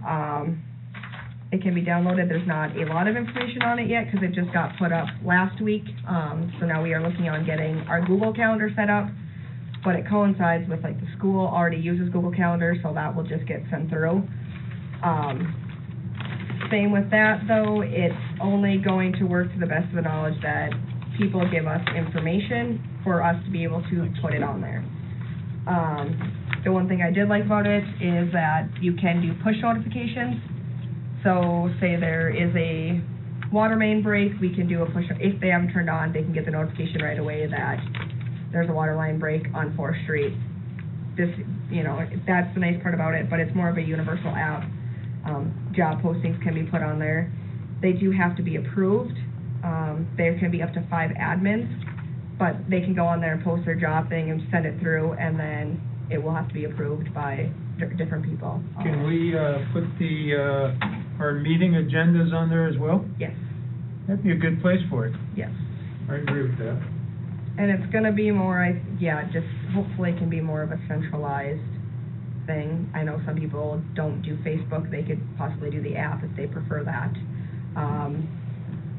Grandparents, if they have a basketball game, if they want the reminder, they can set it for noon that their kids have a game at 4:30 today, or, enough time. So it's gonna be, once we get it all up and running, but any businesses that want information to be added, call the city, email us, then we can get it in there. We can have up to 5 admins if we do need to add somebody else. There's churches, restaurants, the school, our calendar, and same with like the park board can have all their meetings, and all can be like more of a centralized thing, so. we'll be working on that now, coming out this week, next week, to get that up and running, and we'll see how it is. And it's free, it's through the CARES Act money, so if we don't like it after 2 years, we can get rid of it. Yeah. But that we try it. Absolutely. Yep. Good idea. Okay, thanks, Chelsea. I'm gonna skip the budgets for a second. The slide area at Riverside Park, I think everybody's familiar, are you guys familiar with that? Yeah, so, we had Chris go down and dig it the other day, cut down, what was it, 18 feet or something? We found just this sandy, loamy crap. It's, just crap. So, and Is it, that technical terms? yeah, that's technical. Yeah. Anyway, it basically, the slide runs from kind of behind the ferry boat by the river, and it kind of angles up to where the road is, and then it goes on down, further down the road, and then kind of cuts back in. You know, it's probably 1,000 feet long. So what we did is we covered it back up, hauled in a bunch of gravel just to make everything safe, and let's just keep watching it. You know, we don't have a couple $1 million to spend to fix it, so. If that would even do it. Yeah, right, exactly, so, it's just kind of an update on that, so we'll just keep an eye on it.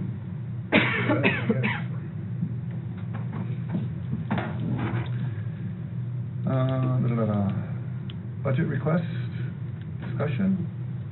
So you've talked to the library and airport and fire department and all them, they're gonna get their, Yeah, I've already- sent out their letters, or? Yeah, that's already been sent out. I've already gotten the libraries, I've gotten the airport. Okay.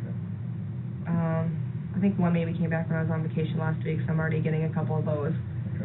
And now it's just, yeah, working on plugging our numbers in for our budget or any requests. So Chelsea is gonna get copies of, last year's budget out to everybody. If you want it printed, whatever, you know, she'll let you know when she has it, and then you can like pick it up, or else it'll be emailed also. You can have it both ways. So you've got something to go through. I mean, we're gonna need definitely at least one special meeting this month, I'm not sure when yet. I don't know how familiar with you guys are with budgets. Tim, you are. Don, you are kinda, you know, I mean, we've had budgets before, and I don't know if you've dealt with. My personal home budget. Yeah, a little different. Jamie, you do budgets, I mean, sure, so, but anyway, for right now, you know, it's about a discussion about our budget, you know, questions. Do you have any requests in the budget, you know, for this meeting anyway? Basically, Chelsea's gonna have, I think, I'll work with her on this, and then we'll try and plug in some figures so that when we send it out, you know, we'll have this year's budget, and then future, you know, maybe we'll try and get some figures plugged into there, hopefully. Yeah, it'll be last year's, where we're sitting, or and then like the future budget. Yeah. The main thing, I guess, to know is that our preliminary budget is due August 10th to the county, and then that's how they send out their estimated taxes, which they are required by law to do now. Once we submit that, we cannot increase our mill levy, we can only decrease it. So if we're going to budget for a prelim high, and then we can go and cut things out that aren't probably quite necessary or gonna be done in the next year, knock them down to decrease our mill levy after we see where we're going. Everything's gonna probably be higher now, budgeting for next year anyway, with where we're at, so. It's gonna be tough because, you know, like water treatment plant chemicals are through the roof. I mean, everything's through the roof, Yeah. you know?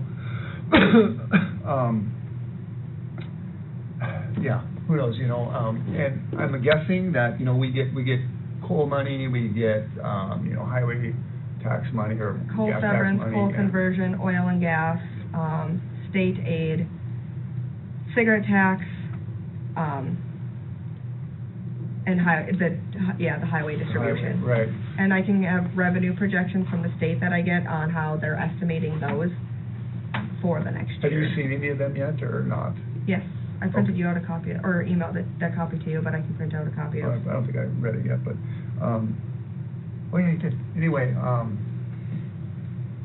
does it look like we're getting a lot more money now? Yeah, some of them are going to increase. Oil and gas is still kind of iffy because the production of that has been way down low again, coming back up. Highway increase, coal we know is pretty solid now moving forward with the sale of the plant, so that I think increased again from what they had. Yeah, that sale of the plant, if it wouldn't have gone through, that, man, our budget would have been full severance. It would have nosedived. Yep. Any other thoughts on that? Does anybody have any questions Anything, I or guess, is- concerns on the budget Yeah. at this point? Or enter your request, just so, otherwise, I mean, you can kind of budget the same or going forward unless we know we are projects or something that you would like to see done. Or equipment. We should set up a meeting, a budget meeting.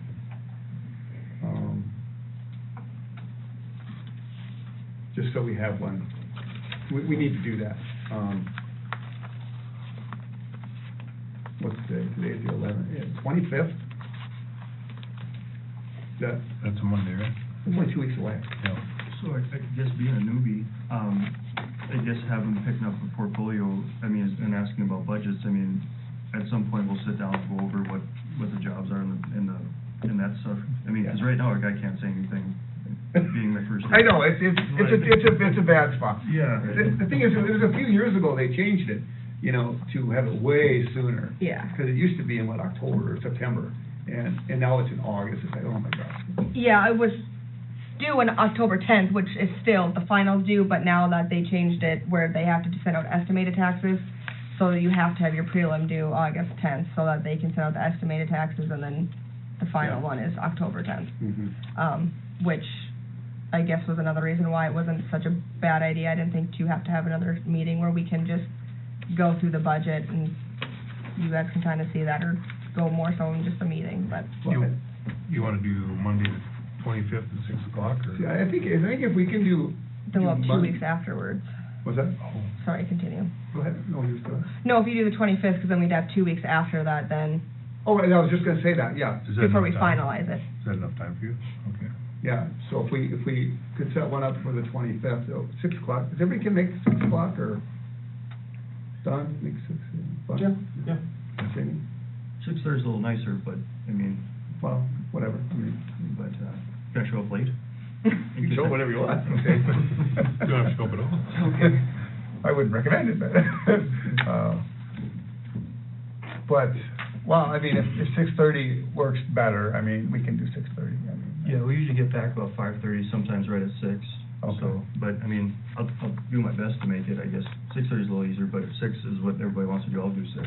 Okay, so, I am setting up right now, I'm setting up a special budget meeting for July 25th at 6 o'clock. I guess just to put this out here, I'm pretty sure I'm on the ambulance that day, but I could probably find someone to cover for Oh, 2 hours. So, okay. Yeah, I mean, I could be here, but be on call. Oh, yeah, well, that's fine, yeah, no, that's fine. I mean, if you have to go, you have to go. Okay. The thing is, I mean, if you've got, because you can always talk to me, Tim, Chelsea, whoever, you know, hey, this is what I see, this is, you know, what I think maybe we need to put some money into, whatever, or And even questions. bring it in paper, email, or something like that. Yeah, Okay. yeah, I mean, you know, Chelsea's probably the best one to talk to about it anyway, so. But anyway, so as far as right now, I don't know if, you know, until we get the actual budget in front of us, it's kind of hard to Yeah. go through numbers. But I know that, we're, well, just real quick, we're gonna have to raise our water rates because chemicals are going through the roof. Yep, and we did last year too, knowing that we'd have to do it again. Yeah, so, but anyway, so unless anybody has anything else on, budgets? And So is you that- two think about budgets? So that's something that we would wanna talk about on the 25th, the water rates? Or is that something we can do, because we actually did it Well, we have to project our income, Okay. right? So, Yeah, so if we have a rough idea, of what we're gonna increase them to, because right now it's standard at the $76 a month, it's kinda roughly 580 accounts of what that income is gonna bring in for Okay. 601, 602, and 603, which water, sewer, garbage. if we have a projected amount that we're gonna raise our base rate from 40-45 to 42 even, then that helps to budget that income a little bit more to offset those expenses. So it's just an anticipation of what we may increase it to? Right. Because did Circle go up too for us? Not that I've seen. Okay. And normally they don't notify me until closer to the end of the year when they get notification that, landfill rates are going up. Okay. Because 2023 will be our 5th year under our contract with them, so most of those rates are locked in. If something does go up, it's because their landfill rates are increasing, so then they have to increase our rates on our end. Okay.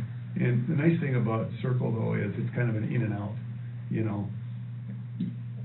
You can budget it, but, you know, once we find out their rates, we're gonna raise our rates. You know, I mean, it's a little different with water and sewer, because we're actually paying for chemicals and all that stuff, whereas them, we're just, you know, kind of an in and out deal, so, yeah, that makes sense. You might wanna talk with Colin about. Yeah, he and I are gonna sit down shortly here, and I was down at the water treatment plant today to look at that, so I'll Okay. visit with Colin then, so. Yeah, and then Adam too, so. Yep, Okay. 3 of us can get together, so. Anything else on budget? Eric? Eric. How you guys doing? Good, how are you? I'm gonna give you guys a card right away. Jamie, I know you for a while here, but I haven't met you yet, so, nice to meet you guys. Congrats on your election and all that, so, just a little bit about myself. I've been working with AE2S for about 10 years, and I've been working with the city for about 6. So, on a number of different projects, but wanted to do a quick, update of what's been going on lately around here. I think you guys probably, have seen some of the stuff that's been going on or heard some of the meetings, but just wanted to go down my, update here for you guys. The intake project in Bluefin Ethanol, I think you already discussed how Rainbow Group purchased, Great River Energy. We had a, agreement with, McLean Sheridan and, Blue Flint to do an intake project. They were gonna fund that for the city, or the piece that the city didn't have funding for yet, but we have a couple of grants right now, for building a new intake. And since that deal kind of fell through, right now, we're in the process of looking at our options again for a water supply, project, and one of them is to still go ahead and build the intake project, and another one is to connect to the Red River Valley Water Supply Project, which is an intake that they're working on completing this year. That's just downriver from us about 7-8 miles. So that's what's going on there. And then real quick here, I just mentioned but Garrison Diversion Conservancy District, they're the ones that are running that Red River Valley project. They've approached the city here the last couple of months and talked to them a couple times here about doing that connection. So that's something that the city is looking at as an option, and something that just want to make sure you guys are tracking that. And if you guys have any questions on the intake project or the Red River Valley Water Supply Project as options for the city's water supply, please reach out to me. You can call me on my contact info or email me on my card there, whichever one you prefer, and I can get you more up to speed on that, because I know there's been a lot of meetings, a lot of discussion, and for you guys coming in now, having to pick up the baton and run with it, it's a big deal for the city for that project. So that a little bit there. Other things I wanted to talk about, I mentioned funding earlier. The city has a grant from the State Water Commission for $2.3 million that the city got way back in 2015, yeah. So it's been a while. The city also went out and got a grant from FEMA, working through the North Dakota Department of Emergency Services, for about just over $1 million to help fund the intake project. So one of the things that we're running up against now, and I'll talk about it more in the other part of my update, is the State Water Commission has kind of given us a sunset date of the spring of May, I think May of 2024, to have that money spent. Otherwise, that grant money could go away. So we've had to do a couple of updates to them and request to keep that money. We've done it twice now. Now for the FEMA grant, same thing. We have submitted our second, extension on that grant. And as I'll talk about here in a minute, we still have not received that back from FEMA yet. So we still have not gotten, it was submitted in January, February, and we still haven't gotten that grant guarantee back to the city. So the point I'm trying to get at here is, we know that the city, needs to do something on the water supply. The changing river dynamics that the Missouri River has, and always occurs, has caused some problems with the intake that the city has at this point, and we're trying to solve those with this project. And the funding that we have in place right now that we've been working on securing, it's not guaranteed to be there forever. So one of the things I talked about over the last few months was the importance of this commission getting together and making a decision on what you guys want to do, because it would only get much harder to do a water supply project or fix the intake issues that we've had if we didn't have that funding. And since it's not going to be guaranteed to be there forever, really want to look at this year, at least making a plan or making a decision for how you want to proceed. That's my recommendation on that.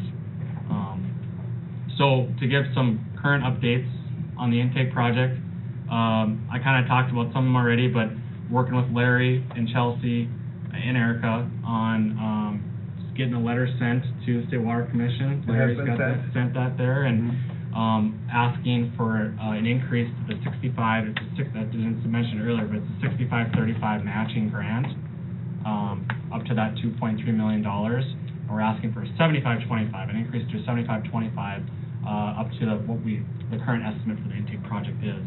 And we're also Larry asked in that letter to allow that local match to be covered, that 25% local match to be covered with the FEMA grant. So we're working on that. And the State Water Commission right now, they're in a policy review, I'll call it, on a lot of they get a big budget every year. I would call it a big budget every year to distribute amongst the state on water improvement projects, whether that's storage, distribution, intake, handling stormwater, things like that. They get, and it's got to be doled out. Well, they got to have policy in place on how they do that, right? And right now they're working on updating that policy. And you can imagine from 2014 when we initially got this grant to now, a lot of things have changed. So it's kind of it's just a living, changing thing that we just got to stay on top of. And Larry's done really well on keeping up to date with that. It's a lot of work to keep up to date with that and just try to have that funding in place for the city when they do go to do an intake project or a water supply project. So the city is on the State Water Commission agenda for August. They have the pre-commission meeting in July, that's this Thursday. And the 14th, yeah. And then on the 14th, that's Thursday, and then on August 11th is the full commission meeting. They have a full commission meeting every other month, and they have a pre-commission meeting every other month. So it's each month they have. Excuse me, Eric, you said August 14th? July 14th is the pre-commission meeting this month, on Thursday, and then August 11th. I'm not sure which day of the week that is, but August 11th is the full commission meeting where the city will be on it's a Thursday, where the city will be on the agenda. And I plan to be called in on that meeting to see what's going on, and we'll see how things go for you guys.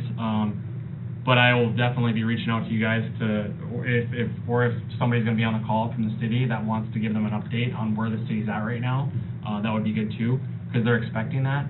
We've talked to the State Water Commission about potentially going forward with the intake project, potentially going with Red River Valley, connecting to that intake. So we told them on our last update that we're trying to decide what we want to do. So that they'll want some kind of update on that, is what I would expect. So By August 11th, not 14th. By August 11th, yeah. It'll be on their agenda. They'll bring it up and they'll ask if anybody representing Washburn has any update on that. And I'm not saying we have to make a decision by then. Right. I'm just saying that it'll be on their agenda, and if any of us, I will be on the call for sure. But if we have any updates, we'll want to give those to them. Okay, so other things with the intake project, we sent the Q3 updates. was a little painful having to update them on quarter 3 because on quarter 2, we were getting ready to advertise and bid the intake projects. Bluefin ethanol was in our corner, 100%, you know, which really, come to find out, I don't think they were 100% in our corner, maybe like 10% in our corner. But, you know, we're being forthright and open with everything that we know and making the best decisions that we can with what we have at the time. Unfortunately, you know, they had other plans in mind. Bluefin ethanol did, I think, all along. But what I'm trying to say is, I let FEMA know that, hey, we're getting ready to bid this project and advertise, and then a quarter 3 update, I had to tell them, hey, we didn't bid or advertise this, but we're looking at what we can do for options. So, still waiting on that time extension on them as well. Another funding aspect is, I did confirm that the intake project is on the intended use plan for the SRF loan, so we're good there. So the city has that in their back pocket for funding, as far as funding goes. The shortfall for covering the intake projects would be covered by the SRF loan, and that would be the option for the city, which is a pretty decent option. Any questions on the intake project that you guys have? I know it's a lot of stuff, and I went on and on, but if you guys do have any questions or want more information, feel free to call me, and I'll answer your questions or get more info for you guys. Because like I said, it's something we want to stay on top of and move towards a decision on that for the city. I can usually answer some questions too. Yeah, absolutely. So, yep. Larry's been there from day one on that, so appreciate that, Larry. Thank you. And then the other thing, connection to River Valley Water Supply Project. So I was in touch with Larry. I had some figures, some estimates from Garrison Diversion. Their engineer is Black and Beach. Working with those guys on what a project would look like and what the cost would be to run a pipeline basically from that intake that's downriver that I mentioned earlier, all the way up to the water plant. So we have another supply of raw water for the water plant to make water for everybody. And they had figures made, and we had a couple routes for this pipeline that we looked into for them. And Larry got those figures. I expect that they will be reaching out to the city soon, hopefully soon. I would think so. To let you guys know what their concept is on this project. I mean, I think we can imagine what it would be. I have a pretty good idea what it would be. But this is driven by Garrison Diversion, so they're the ones that got to really come to you guys with this plan. Exactly. And then what it would cost. They, like I mentioned earlier, Garrison Diversion and their engineer were here at least twice. They've been here now, where they met with the city and gave you guys updates on you know, basically their pitch on what this project looks like and what it would cost the city to do this. So we're just trying to drill down onto that to get a better idea before the city would make a decision like, hey, yeah, we want to hitch our wagon to this horse, or we want to go ahead and build our own intake. So again, a lot more information there. If you guys want that, I can get you some more information on it. But I am expecting that that they'll get that cost comparison memo to the city soon. Sorry, thought it was a lightning storm, but it's no, it's lightning. The other thing with that is Garrison Diversion and their contacts at Garrison Diversion are working on Department of Emergency Services to see if they can get the city's FEMA grant to be applied towards their project, just to give the city another option. Because right now, it's very specific project description when these grants are awarded. We wrote up a project description that the city is going to build their own intake. Well, you can't just take grant dollars that are awarded for one project and say, hey, we're going to use it for this project. So right now we're kind of working through that with FEMA and DES to see like, hey, it's still a water supply project and it's still for the city and the residents of Washburn and their customers. Can we use this FEMA grant towards this Red River Valley project to do our local match there? Because the Water Commission's already committed to giving to funding the Red River Valley project as well. So if the city was to decide that, it would be a project through Garrison Diversion, it wouldn't be the city's project, the city would just be funding it, but the State Water Commission has committed to funding that at a 75-25 match. So that's why we're looking to try to get the 75-25 match for the intake project as well. just so the city can have the best, funding aspects to both, to make a good decision on which one they want to do. So, more to follow on that. I have pressed Garrison Diversion and their engineer to give us an update on what they find out from it, but still waiting. So, yes, and so that's the River Valley project. I just wanted to talk briefly too on other work that we have going on. I've been working with the city for a couple of years now on a street project as well. I'm sure you guys are aware of some areas in town that need work on streets. Last year, we did a geotechnical study on 3 different areas in town for a street project. So we already have a geotech study on those areas. The areas in question are around Senex, the Senex Water Tower area, the Water Plant Road, and Heritage Heights across the highway. What the geotech study showed, and I think we talked about it briefly last year, is that back when they built those streets, they put a very small layer of base material down. I'm talking like 1 inch, maybe 2. And then right on top of that, they put a thick asphalt layer, like I'm talking like 5 to 8 inches in some spots. Well, the problem with that flexible pavement is that when you have if you have a clay material or a virgin soil and you just put a small base layer on top of that, it tends to move and it's going to break up your asphalt, and that's exactly what's happened. And you can put a thick layer of asphalt, that's going to help, but it's going to break eventually. You need a base. You need to have a good base, and you can get away with that with concrete. Maybe have a lesser base layer, like a gravel base, because it's stronger and it's still going to crack and break, but it'll hold together better than asphalt on a thicker or a thinner layer. But with asphalt, you really want to have a base. So that's what we found there. But I know that I don't want to go overboard, and I've already talked a lot on what's going on currently in town. But those are projects that we're looking at. The other one I wanted to mention was the drainage project that's in that Heritage Heights area as well. And if the city was to decide to do a street project up there, I would say that bringing that in with that drainage project would probably be a good idea, because you take care of that drainage project before you want to work on the streets. But there is a drainage issue. I'm not sure if you guys are aware of it, but up there at 8th Street Southwest, a large field drains a lot of water across that road, and it goes between the houses there, and that whole Custer Drive area gets flooded every spring. So that's something we're trying to look at and fix. So that's a project that's in the works. So I have some maps and figures that I got to the city, and maybe that's something you guys can have a chance to review at some point. And again, if you have questions on that, reach out to Larry, let me know, and I can help you guys with some more information on that. But I know you're talking budgets here too. So if there's a project that you guys want to look at or work on, those cost estimates that go with those project maps that I got for the city, you can look at those and we can talk about them and say, hey, we can maybe do this project this year. What's the priority? And that's for you guys to decide. But yeah, that's all I really had tonight. Didn't want to take your whole night, but if you guys have any questions of me for my update, I'll have those now. Otherwise, I'll.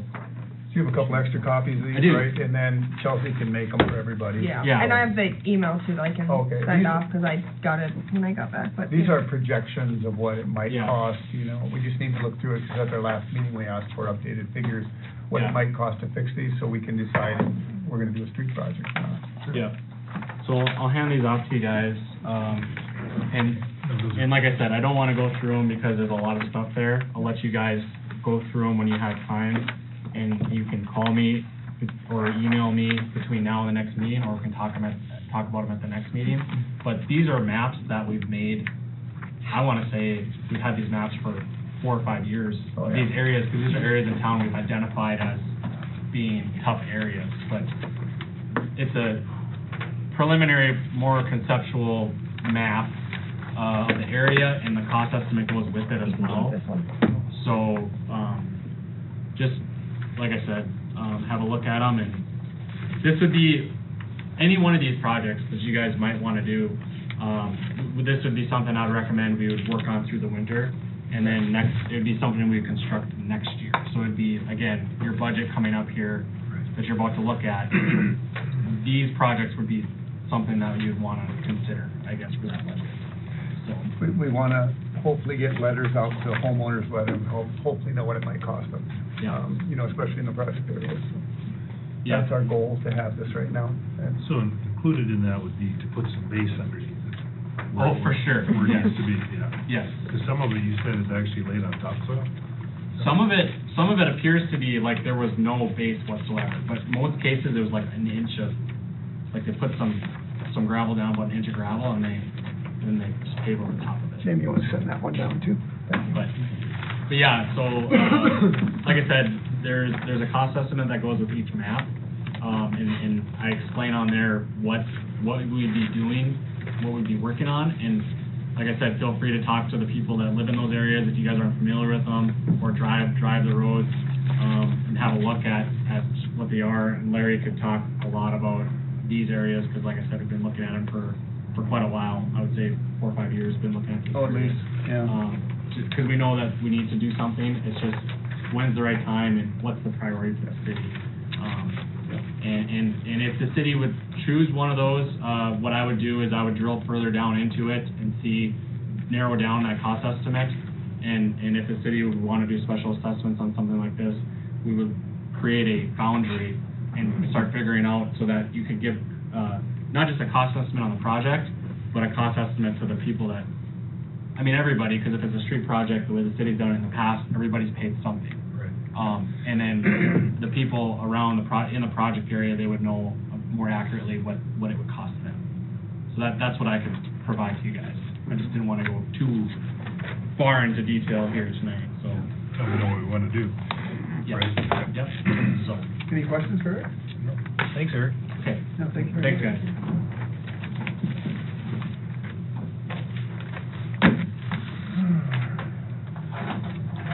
Portfolios, Mr. Doctor.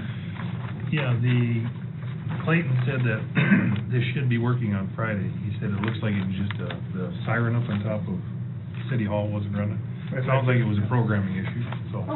And they didn't fire it up today, but they tested it somehow through the sheriff's department where they could turn it off right away, and it looks like there was something with the programming issue, so. Okay.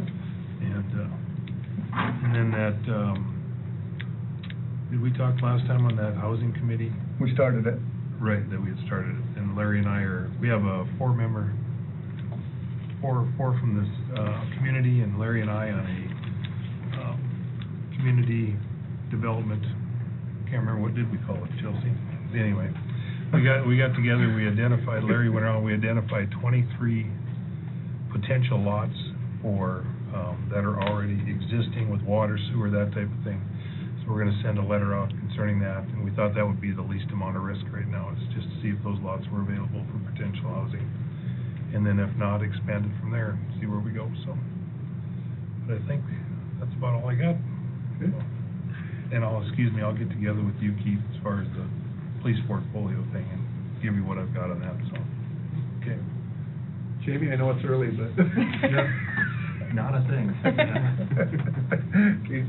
I guess, just probably good time, but is there monthly things they're supposed to do specifically with that, like checking with this person, like a checklist or something? Or is it just, that there's a piece of business that comes up and then it falls under this person? You know, it doesn't hurt to, make contact with these people, every now and then, just to, see how things are going. But yeah, if there's like an issue, then, you and Tim would go and kind of say, maybe we should do this, and you kind of like try and get as much handled as you can on your own, rather than, everything coming to the committee. And then, you bring it back to the council meeting that, hey, we have an issue here, we need to, right? I mean, Right, that's the way I would say. Yeah, but a lot of it is just keep the communication. You're talking about the police portfolio? Yeah. Just portfolios in general? Right, yeah. Yeah, yeah, Yeah. yeah. And everyone's a little bit different, but what I did is I just kept the communication lines open, a lot of times on a weekly basis, so. Yeah. And, I can kind of go over with, and you can tailor it, whatever fits your. Yeah. But there's no like list of things to watch for, nothing, no checklist or nothing? Not really, no. Just, you know, if you see something, you know, and you notice something, hey, maybe I need to check into that, or maybe, you know, the office says, what do you think of this, you know, or whatever. Or one of the, say with buildings, say Larry drives by and he notices something, he contacts you because you're buildings, you know, type of thing, check into things, so. Say, hey, I saw this on the building, you know, what do you think, or, Right. you know, just different things. Yeah, roofs leaking, And whatever. pretty much everybody can talk to anybody else. Yeah. The thing is about commissioners, you know, 2 people can talk, 3 can't. Yeah. You know, I mean, obviously, if you're at a wedding, you can hash out something, not no city stuff.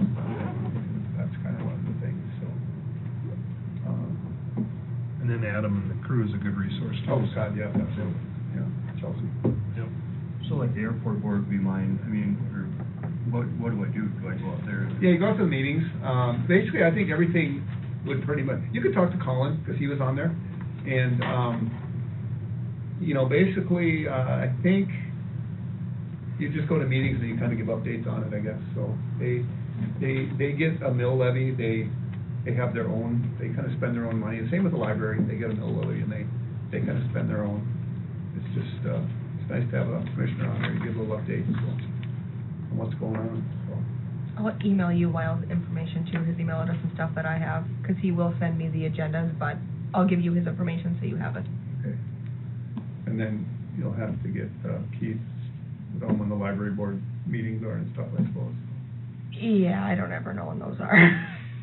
Yeah, You'll have to- I can message Heather, she's one of my friends, she Oh. works there, yeah. Oh, okay, nice. Oh, awesome. Never mind. That was simple.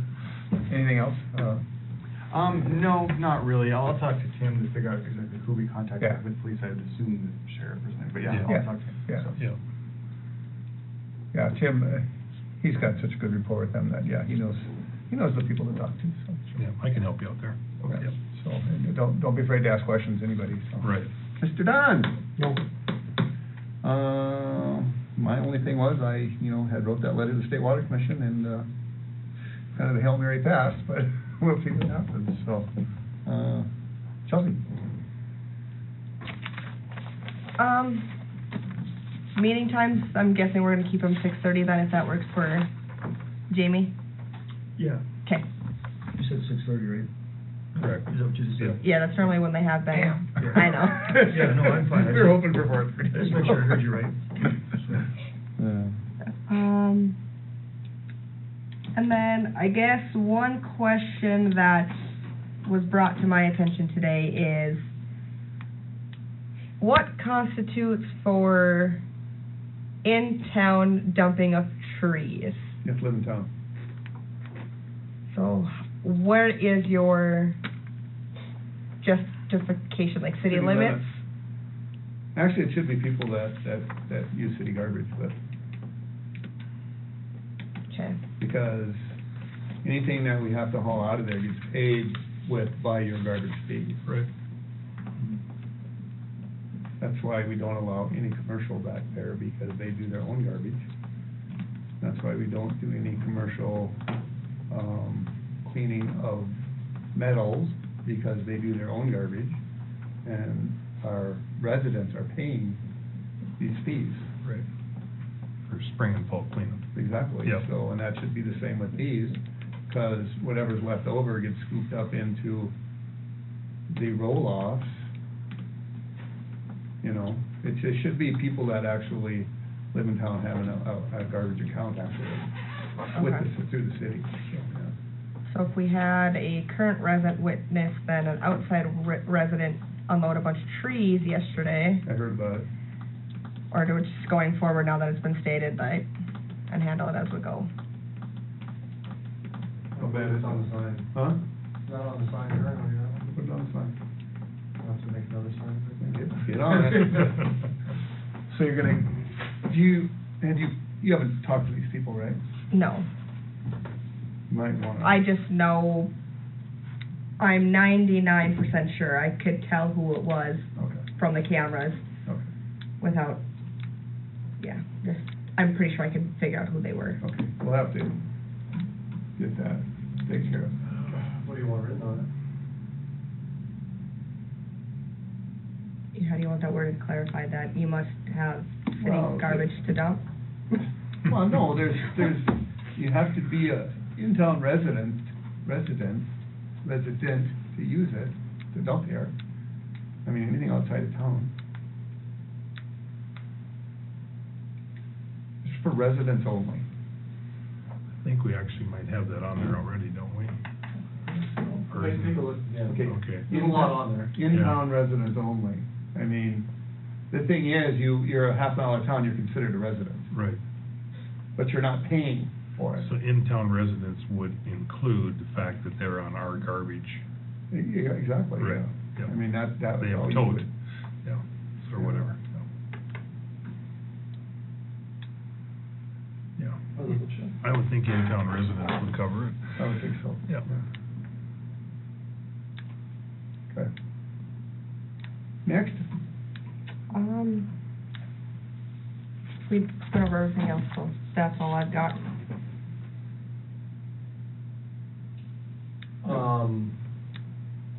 So there's, let's show me on camera, get over here. yeah. He is? Oh, cool.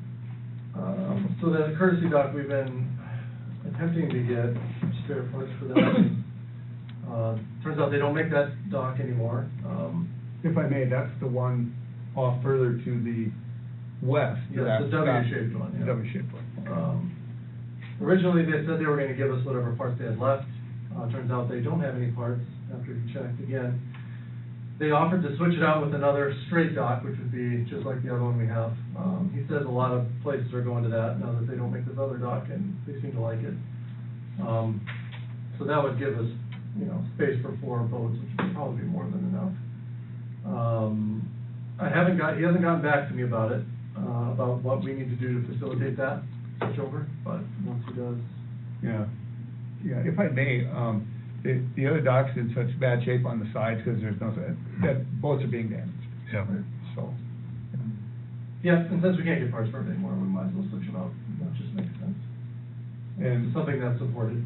hopefully there won't be a cost, should just. be a That's small- Game and Fish that Game and provides that? Fish, yep. Okay. Yep. And we had one of our lift station pumps go down, the one down at the in-town lagoon here. And we called up Fargo Pump to move up their maintenance schedule, they do their maintenance for us. And they took it with them, and they said they'd get it back as soon as they could, so, which will be, who knows if this, the way things are going, but. Okay. So we're down to one pump right there, but we're watching it, so. That's all I've got. Aerator. Aerator. Oh, aerator. Aerator. Oh, yes. We've got the aerator back, after we took it in to rewind it. We're gonna put it in tomorrow morning. And it will smell considerably for the first couple of days, because it hasn't been on in a few weeks, so. Did he mention how it looked? I mean, does he recommend buying another one, or? He didn't say, but, he said they were still gonna look and see if they could find a new one and give us a price on it. Okay. I think They're that's hard to find, so. I think that's important to have a spare for that. I mean, Right.